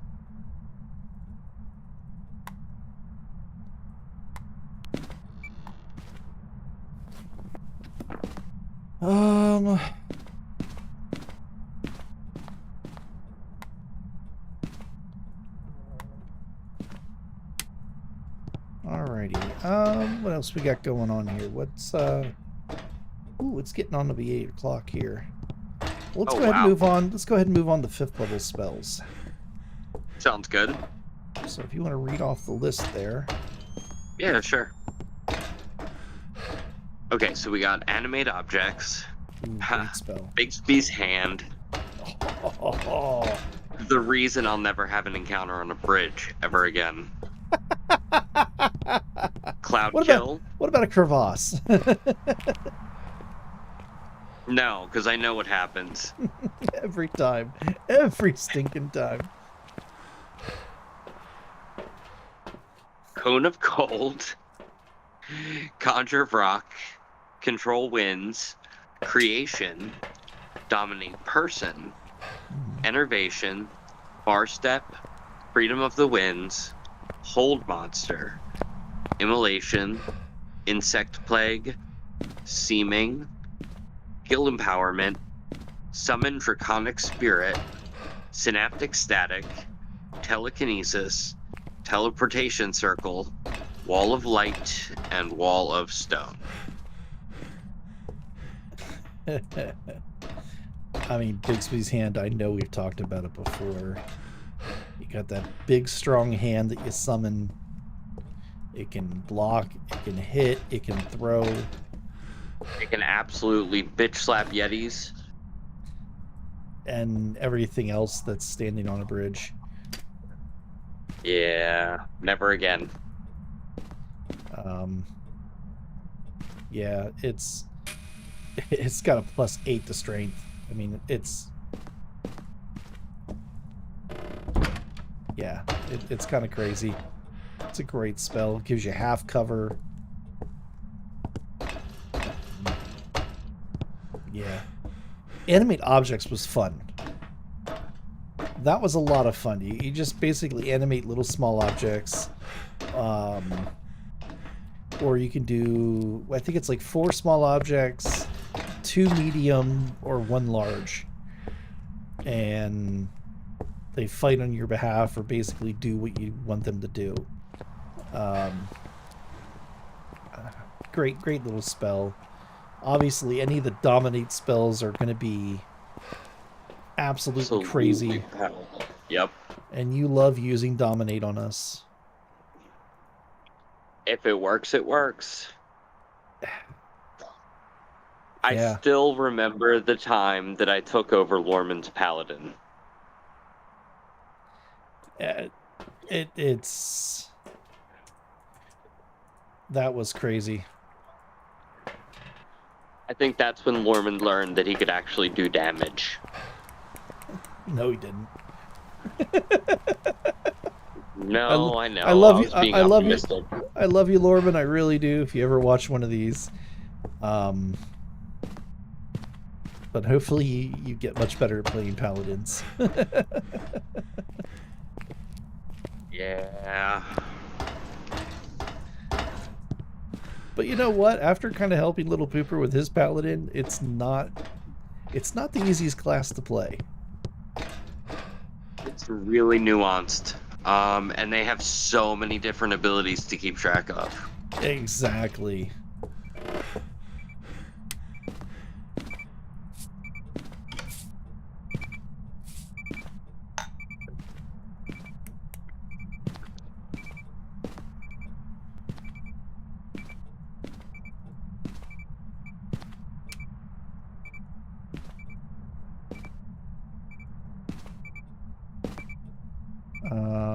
Alrighty. So what other spells do we want to talk about? Let's see here.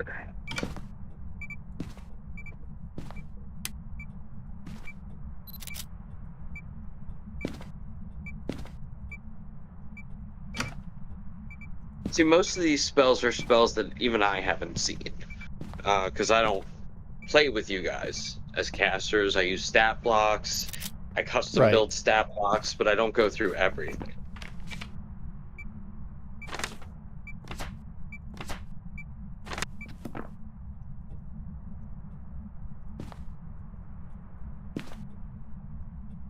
Yeah, unfortunately, I don't really get the chance to play as an actual player.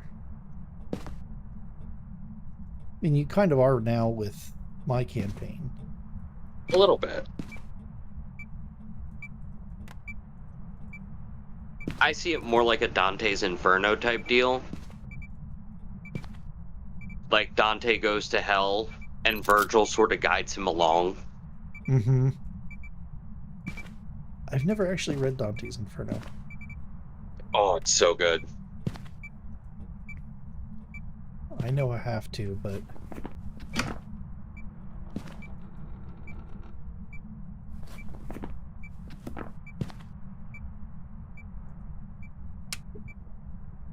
yeah, I know at some point I kind of have to.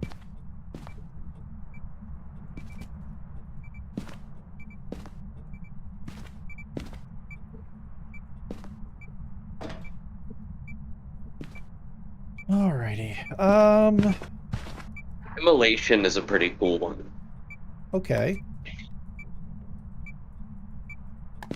So it's concentration up to 1 minute with a range in. Whoa.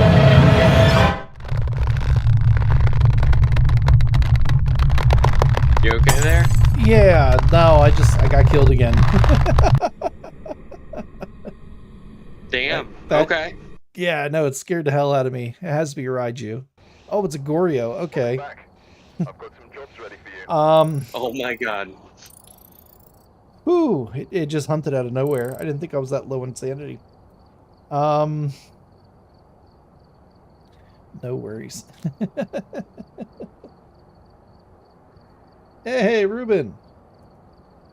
What is my favorite D&D class? We're actually talking about right now Sorcerer.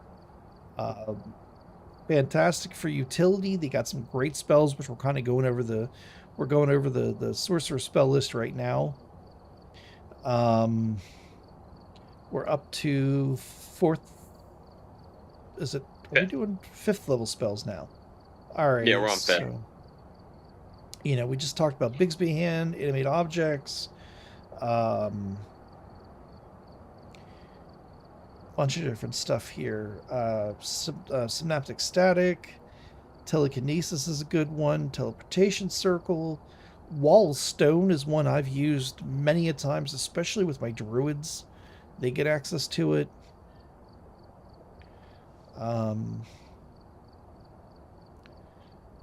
But yeah, it's a great class overall. I mean, they're not so much of a melee class, but for utility, they have a lot of really great stuff. So anything else here on the fifth levels that you really want to kind of talk about? I think I want to talk about the immolation spell. Go for it. So, flames wreath one creature you can see within range. The target must make a dexterity saving throw. It takes 7d6 fire damage on a failed save, or half as much on a successful one. On a failed save, the target also burns for the spell's duration. The burning target sheds bright light in a 30-foot radius and dim light for an additional 30 feet. At the end of each of its turns, the target repeats the saving throw. It takes 3d6 fire damage on a failed save, and the spell ends on a successful one. These magical flames can't be extinguished through non-magical means. If damage from this spell reduces the target to 0 hit points, the target is turned to ash. Oh, wow.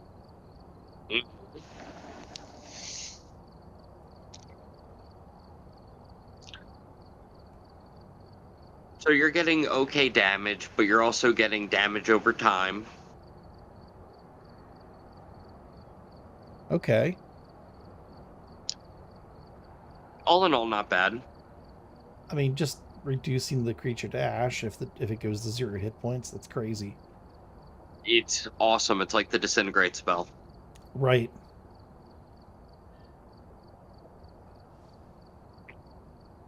Alrighty, so I guess we could just move on to 6th level. So Ruben here, he made his own class using a mix of wizard and sorcerer combined called Awakened Wizard. Well, that sounds interesting. That sounds awesome.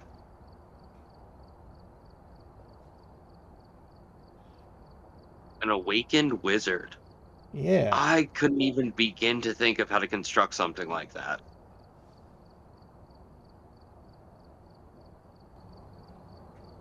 Yeah, I'd love to hear more. Absolutely. So we got 6th level spells.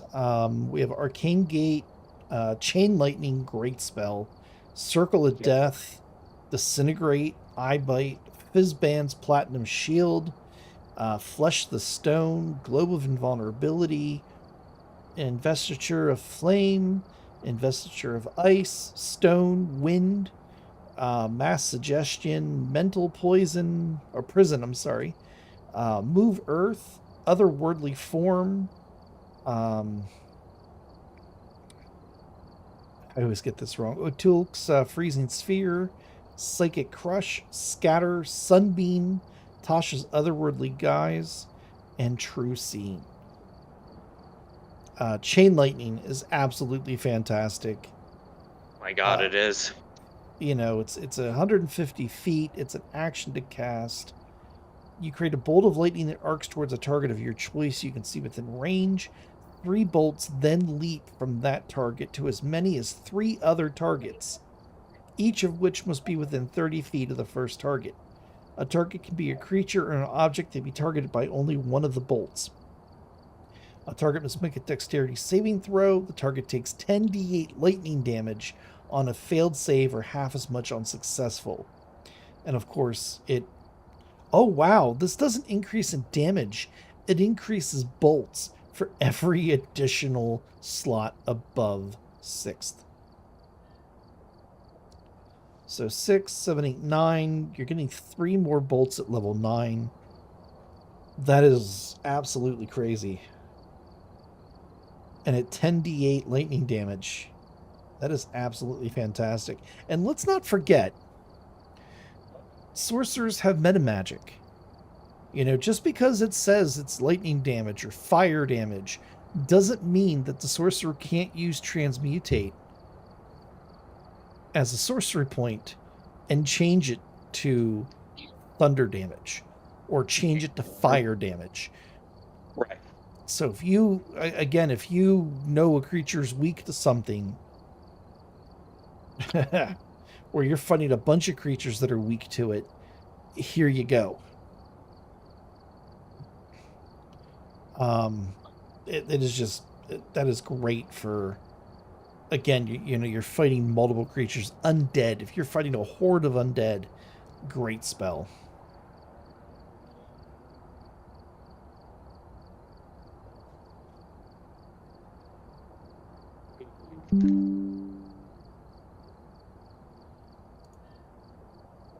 What the hell? No, go away. Stupid cannon.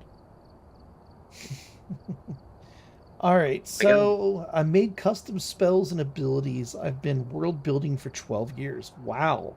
One of the subclasses called Master of Magics can change its elemental type on its spells whenever they want, and a bunch of people like the class.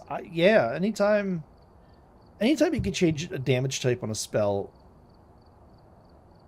I personally think is a good thing. You know, I know you've done it for me in the past where, you know, I really want to create a caster that really focuses on this type of damage. Do you mind if I change some of the spells to that damage type? And yeah, honestly, there's no reason to say no. There isn't. I mean, I guess you could kind of come at it from either way, but generally speaking, an ice ball instead of a fireball isn't going to make that huge of a difference. Am I going to allow somebody to be like, oh, I want to do all radiant damage with my character because we're playing, well, like my campaign where everybody's vampires? Right. No, I think that's a little overpowered. Let's kind of scuttle that back a little bit. But yeah, if somebody wanted to concentrate on doing, you know, ice or cold damage or thunder damage or things of that nature, I know I would be okay with it. I would too. I don't see the harm in it. Let's look at level 3. You get lightning bolt and you get fireball. Mm-hmm. They both do 8d6 damage. They're just a different element type. Right. So I don't see the harm in making one cold or making one thunder or making one acid. Doesn't really make a difference. Ooh, I like the idea of an acid ball. Yeah, isn't that cool? Like this big flowing glob of acid just kind of floats along in an area and just explodes. Let's see here. Disintegrate, I mean, people kind of know what that does. It does a whole lot of damage. It's like a dice roll. Yeah, it's dice roll plus, I think, 30 or something crazy like that. It's a dex save. It's 10d6 plus 40 force, which is crazy because there's basically nothing in the game that's actually immune or even resistant to force damage. It's like the very odd little creature here and there. But for the most part, you're pretty safe with force damage. And 10d6 plus 40, I mean, that's 60. That's 100 points of damage if you roll max. Yeah, and 50 if you roll all ones. Yeah, exactly. And you're turning the target to ash. You can't, can't use Revivify on a pile of ash. Oh, no, definitely not. Sunbeam, I think we've talked about before. Mental Prison. So you attempt to blind a creature with an illusionary cell that only it perceives. One creature you can see within range must make an intelligence saving throw. The target succeeds automatically if it's immune to being charmed. On a successful save, the target takes 5d10 psychic damage, and the spell ends. On a failed save, the target takes 5d10 psychic damage, and you make the area immediately around the target space appear dangerous to it in some way. You might cause the target to perceive itself being surrounded by fire, floating razors, or hideous maws filled with dripping teeth. Whatever the form the illusion takes, the target can't see or hear anything beyond it, and is restrained for the spell's duration. If the target is moved out of the illusion, make a melee attack through it, or reaches any part of its body through it, the target takes 10d10 psychic damage, and the spell ends. Holy smokes. Absolutely absurd.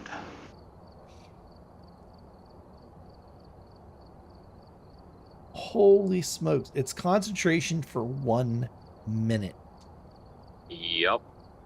With a range of 60 feet. And the only components are somatic.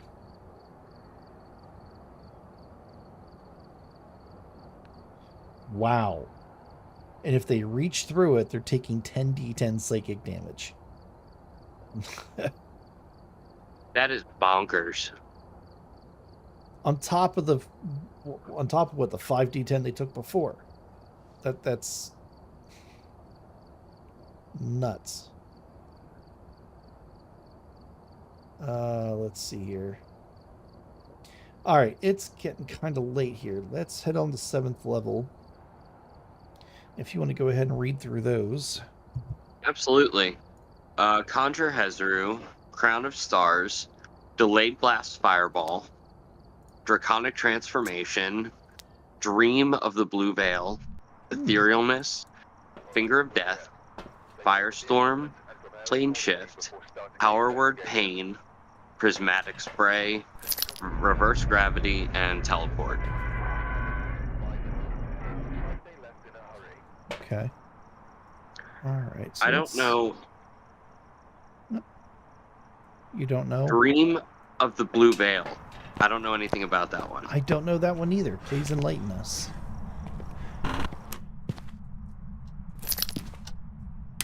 Wow. You and up to 8 willing creatures within range fall unconscious for the spell's duration and experience visions of another world on the material plane. If the spell reaches its full duration, the visions conclude with each of you encountering and pulling back a mysterious blue curtain. The spell then ends with you mentally and physically transported to the world that was in the visions. To cast this spell, you must have a magic item that originated on the world you wish to reach, and must be aware of the world's existence, even if you don't know the world's name. Your destination in the other world is a safe location within 1 mile of where the magic item was created. Alternatively, you can cast a spell if one of the affected creatures was born on the other world, which causes your destination to be a safe location within 1 mile of where that creature was born. The spell ends early on a creature if that creature takes any damage and the creature isn't transported. If you take any damage, the spell ends for you and all other creatures, with none of you being transported. Interesting. All right, so it's kind of teleportation with extra steps. Basically, that's what I'm getting out of it. All right, guys, we need to go somewhere. Let's take a nap.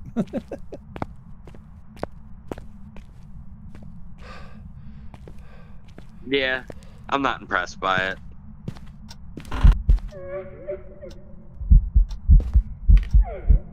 Oh my god, it's a hunt.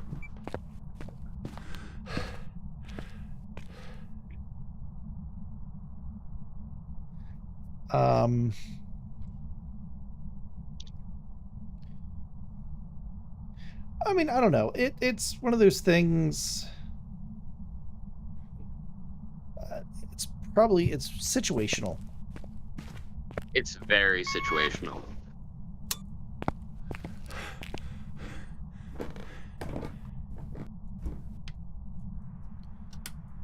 Maybe that wasn't a hunt. I don't know. No, it couldn't have been.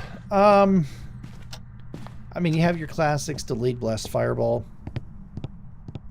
It's a pretty good one. I've used that a few times. Mm-hmm.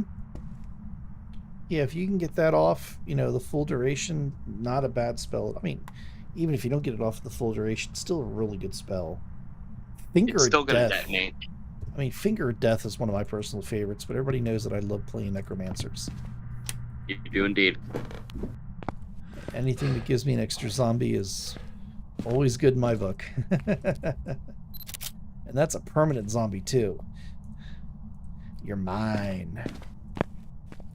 And it is permanently under your command. Yep, it's permanently under your command, and it rises the next round. Wow, if you were to cast this once per day, you could create an army. Well, they can already create an army on their own. Just give them a cemetery in a couple of hours. Alright, that's true. Alright, so let's see here. Ruben said, my world is a living world, so everything players do actually happens, kind of like the real world. And I have several players that use spells and burn areas of the world. Man, was it funny. God. We play the very same way. Your actions have consequences, and they can ripple throughout the entire world. Very much so. That's kind of why we don't do the whole... Not as much as some people do. Like, we don't do the whole, murder hobo thing. At least, not to the extent that a lot of people do. No, it's not excessive at all. I would argue that Arrow is the wild card in that regard. Very much so. Especially when she's playing Tabaxis. Yes, it's unnerving how chaotic she could be. We don't stream D&D just as of yet. We have been talking very briefly about doing a possible live campaign. We still need to figure out a lot of the logistics. But it is something we've been talking about and trying to figure out how to effectively do something like that. So, right. For right now, no. We're just kind of talking about different classes. We're talking about the subclasses. We're going over the spells now. We still have sorcerer, I guess what, wizard and warlock to go, Yes. and then we're kind of out of that, so we got to figure out something to do after that. We've already talked about some of our past campaigns. We did talk about feats. But we're always down for ideas. If you want us to talk about anything or you have any ideas, more than welcome to put them in chat. We can always talk about them, address them, and everything like that when we have time.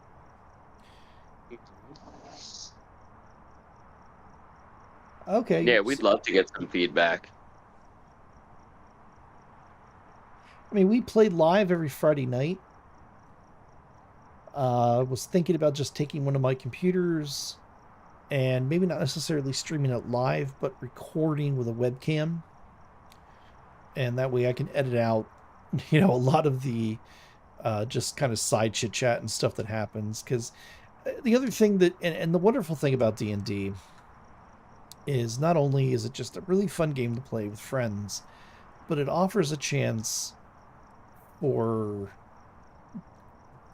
vent and almost like therapy. It's basically therapy for Mr. Faust and myself. Absolutely. Especially with the industry that we work in. We both do HVAC. We can't just go home and be like, oh yeah, well today, but and start talking about our day, because we have our own language when we talk about this stuff. And I don't care what you do for a living. You know what I'm talking about when you say you don't really want to dumb things down to the point where anybody and everybody can understand. That could be just as difficult as your day sometimes. So just having an opportunity to vent and talk to somebody who knows what you're talking about is huge for at least myself. Yeah, I'd say the same goes for me. Yeah, I couldn't have summed it up any better. But yeah, just and again, it's really nice just to lose track of the real world, think outside the box for a little bit, come up with stupid little combos and funny little things to do with the spells. And none of us are really trying to break the game, even though there are plenty of ways to do so. And that actually would be kind of funny to do maybe an episode 1 or 2 on, of just different combos that we have found throughout the years that just break the game, and either in a fun way, stupid way, or a powerful way. I think that would actually be a lot of fun to do. To do at one point. All right, so we get about 3 minutes left here. So 7th level spells, we got, delayed that. Crown of Stars is great. Reverse Gravity. Things of that nature. 8th level. Alda's Bombs, Horrid Writing, Demiplane, Dominate Monster, Earthquake, Incendiary Cloud, Power Word Stun, and Sunburst. Dominate Monster obviously could be a very strong thing. Earthquake, if you're going up, if you got to level a town or something like that, or level a building, a wizard's tower or something, spell for that. Incendiary Cloud is pretty much exactly what it sounds like. Power Word Stun. Yep, it's fantastic. Yep, you are stunning a target. So 9th level spells: Blade of Disaster, Gate, Mass Polymorph, very dangerous spell. Meteor Swarm, very dangerous spell. Of course, Power Word Kill. Very Psychic dangerous Stream, spell. Time Stop, and I want to say Wish can be a very dangerous spell in and of itself. However, it really can be. If you use it for what it's supposed to be used for, I really don't think it's that bad. Because you're supposed to use it for spells that you're not able to cast as a sorcerer.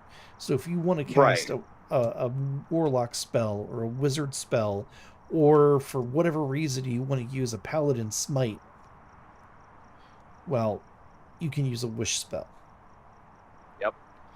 And there's no side effects from doing that. You know, if No, you're none. using it to cast another spell, there's no side effects.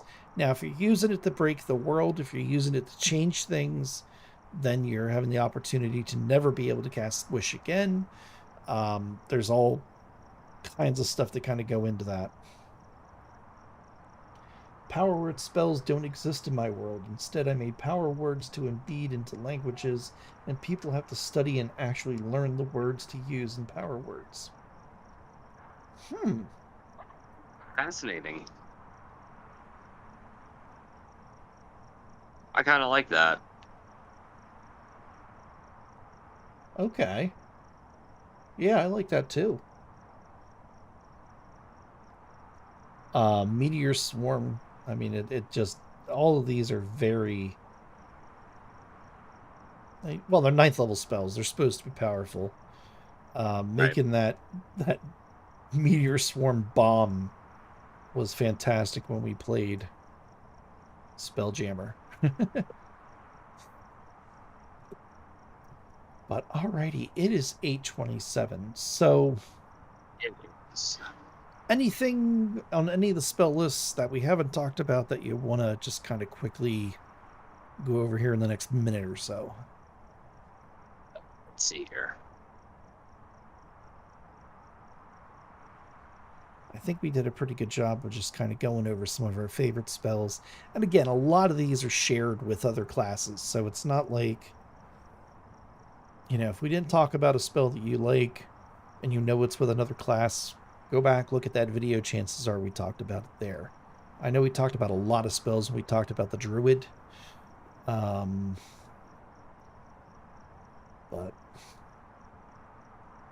yeah, I think what next week is Wizard, right? Oh no, Warlock. Oh, Warlock. Okay, that's right. Yeah, Warlock and then Wizard. And Warlock's got some good spells. They have a couple spells that are just for them. We could even talk about not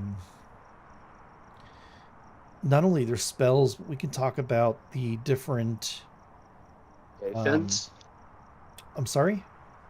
The invocations? Evocations. Yes, yes, thank you. That's the word I couldn't remember. Oh, Ruben even made his own language with power words. That's interesting.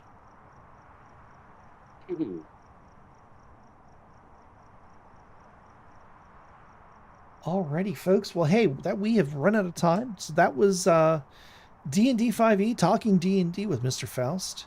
We talked about the Sorcerer Spells List. Yeah, a lot of great spells. We knew that was going to happen. Any great parting words for us, Mr. Faust? No, just keep on finding your own creativity, and hopefully one of these weekends we'll be able to record a video to upload to YouTube. Yeah, it'd be a lot of fun. We're working on it. So, anyways, hey, thank you for joining us, Mr. Faust. You have a wonderful evening. I will talk with you Friday. I am very much looking forward to Friday. So am I. Have a good night, Blast. YouTube. Bye-bye. Alrighty, everybody. Well, that was talking D&D with Mr. Faust. Let's see here. Do we know? We don't even know what we're dealing with here on this one yet. We had a lot of great things happen this during Phasmo. We finally got the demon objective. The first hunt we had tonight, we got killed within like the first 10 seconds of walking into the house. The demon hunted and killed me. We finally got the achievement on Steam. Absolutely huge. Got to give a like for that. We met a new friend, Ruben. Hi, Ruben. Nice for you to stop by and join us talking about D&D. Like I said, every Monday we do this 6:30 p.m. Eastern Standard Time. And yeah, we just talk about different spells. As you know, as you listened or watched, we kind of go off topic quite a bit. And yeah, talk about other campaigns and things that we played. I mean, we've been playing together for pretty close to 8 years, if not 9. I've been playing 5e. Absolutely love the game. I started playing in 3rd edition.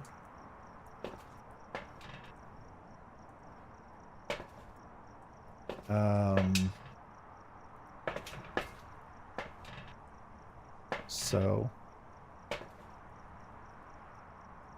yeah, we have a lot of experience with 5e. Do I play with viewers? I do play Phasma with viewers. Thursday nights are my nights that I put aside to play with viewers for Phasmo. Right now, we don't play with viewers for D&D. That is something we are working on, though.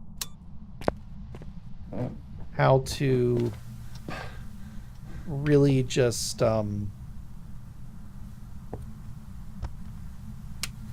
yeah, how to coordinate all that, because it's going to be difficult.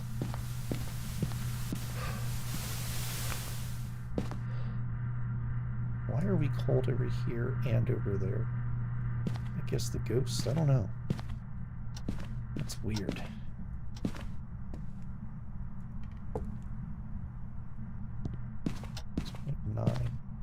I've had it already where the garage was kind of glitched.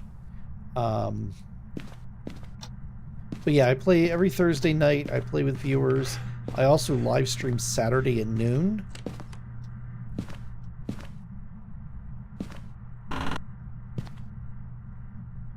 Oh, we got freezing temperatures in here.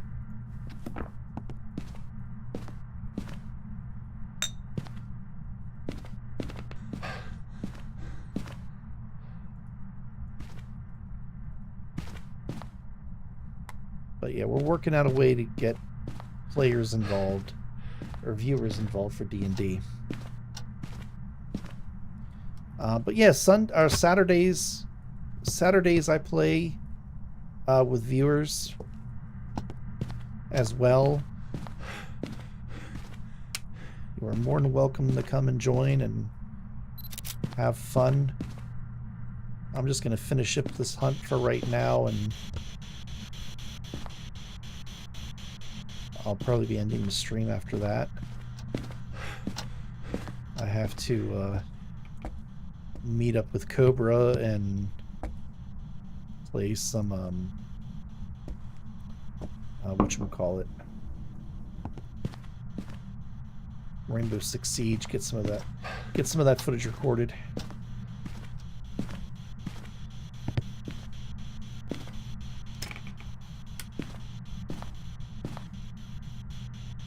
I mean, I love Phasmo. This is a great game. But if this is the only thing I play, I go a little batty.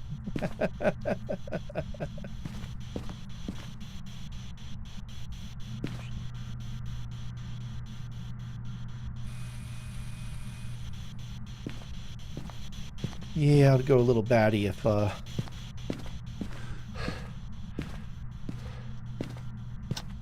this was the only game I played. Alright, so we got Ultraviolet, we got Freezing Temps. We don't have Ghost Orbs with the cross-out Mimic. Spirit Box, Ghost Orbs. So I guess we can cross out Haunt too. We know it's not a... Oh, it's gotta be a demon, right? That's gonna be Ghost Writing. Unless we do have orbs. I guess dots is out of the question, right?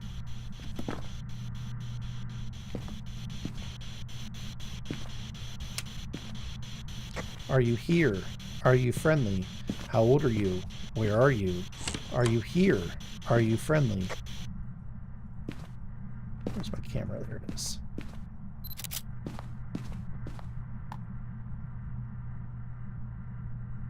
Oh yeah, we got freezing temps here. Are you here? Are you friendly? How old are you? Where are you? Elderly individual. Oh, it is a mimic.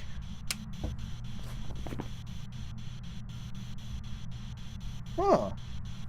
Well, then where in the heck are the orbs?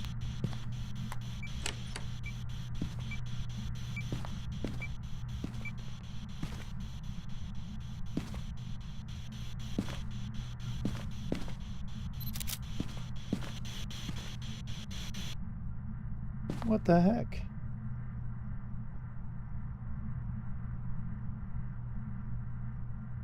Yeah, no, yeah, both Mr. Faust and I love. Arrow and Little Pooper both play.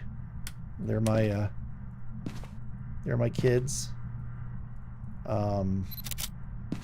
They've been playing for, oh my, since they were pretty much old enough to hold a set of dice.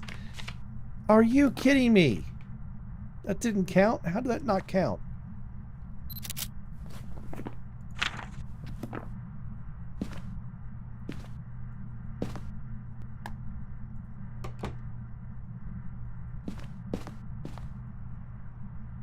Little Pooper actually just made his own, started making his own characters.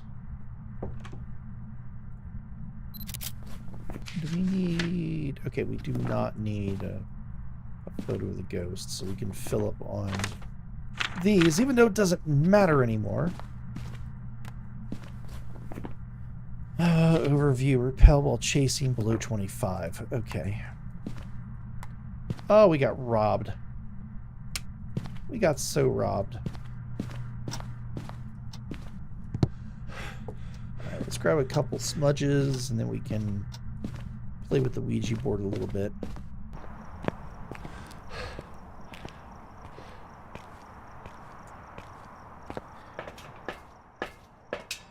Yeah, the other one of the major difficult things with streaming D&D, oh, there's the ghost orbs. They're in the bathroom.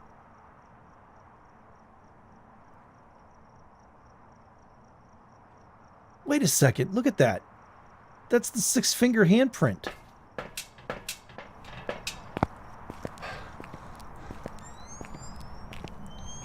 Do you see that?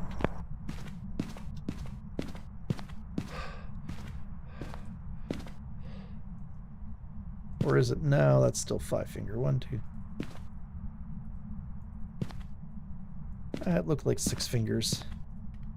At least on the video cam. Oh well. Alright, let's go play with the Ouija. Let's go turn the breaker back on first, and then we play with the Ouija board. We did find the bone, right? We did. Okay, we don't want to lose bone points. Hiding spot. We need to find a hiding spot. Here we go. Alright. Oh, we want to... Ooh, we can slow her down a little bit in case she's a... In case the ghost is fast. Who we got? Mary. Mary. Mariana Cross. Alright.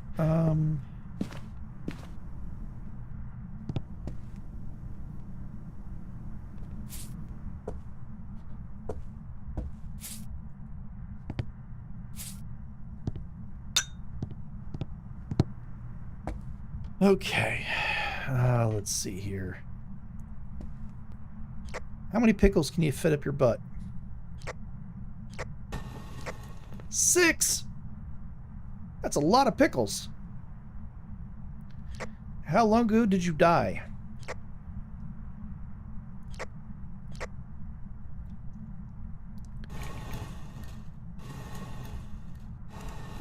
$156 years ago. Holy smokes. Are you friendly? Do you like pickles? Goodbye.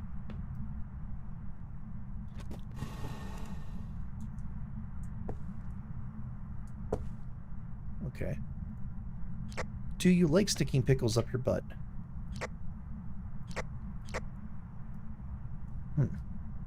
Where are you?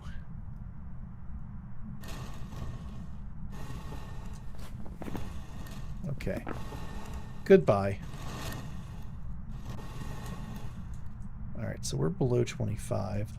I have a crucifix in there, don't I?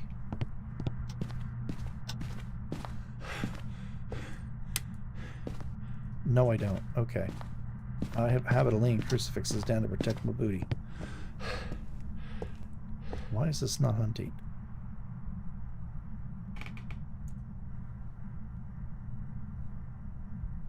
Oh.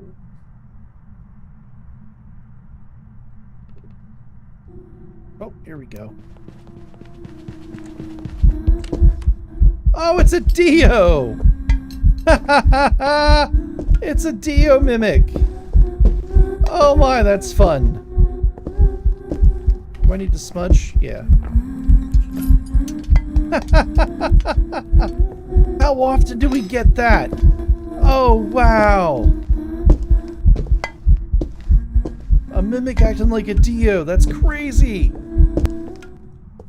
Oh, man. Wow, we are just getting... That is just absolutely awesome. Absolutely fantastic night for Phasmo. I mean, we died a couple of times, but you know what? We're just having fun. We're just having fun. Okay, all objectives done. We got robbed in the one photo, so it's not going to be perfect, but that's okay. I mean, it's still a mimic, and it was a Dio. How crazy is that? We never get that. We never get that lucky. That is nuts. Absolutely nuts.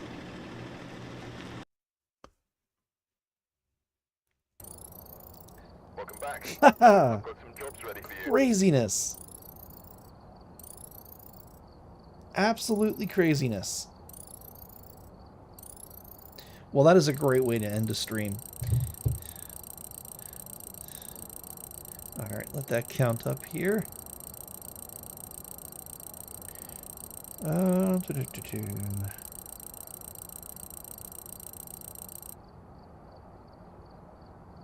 Alrighty, everybody. Well, hey, thank you guys so much for watching, commenting. Ruben, it was great to meet you, man.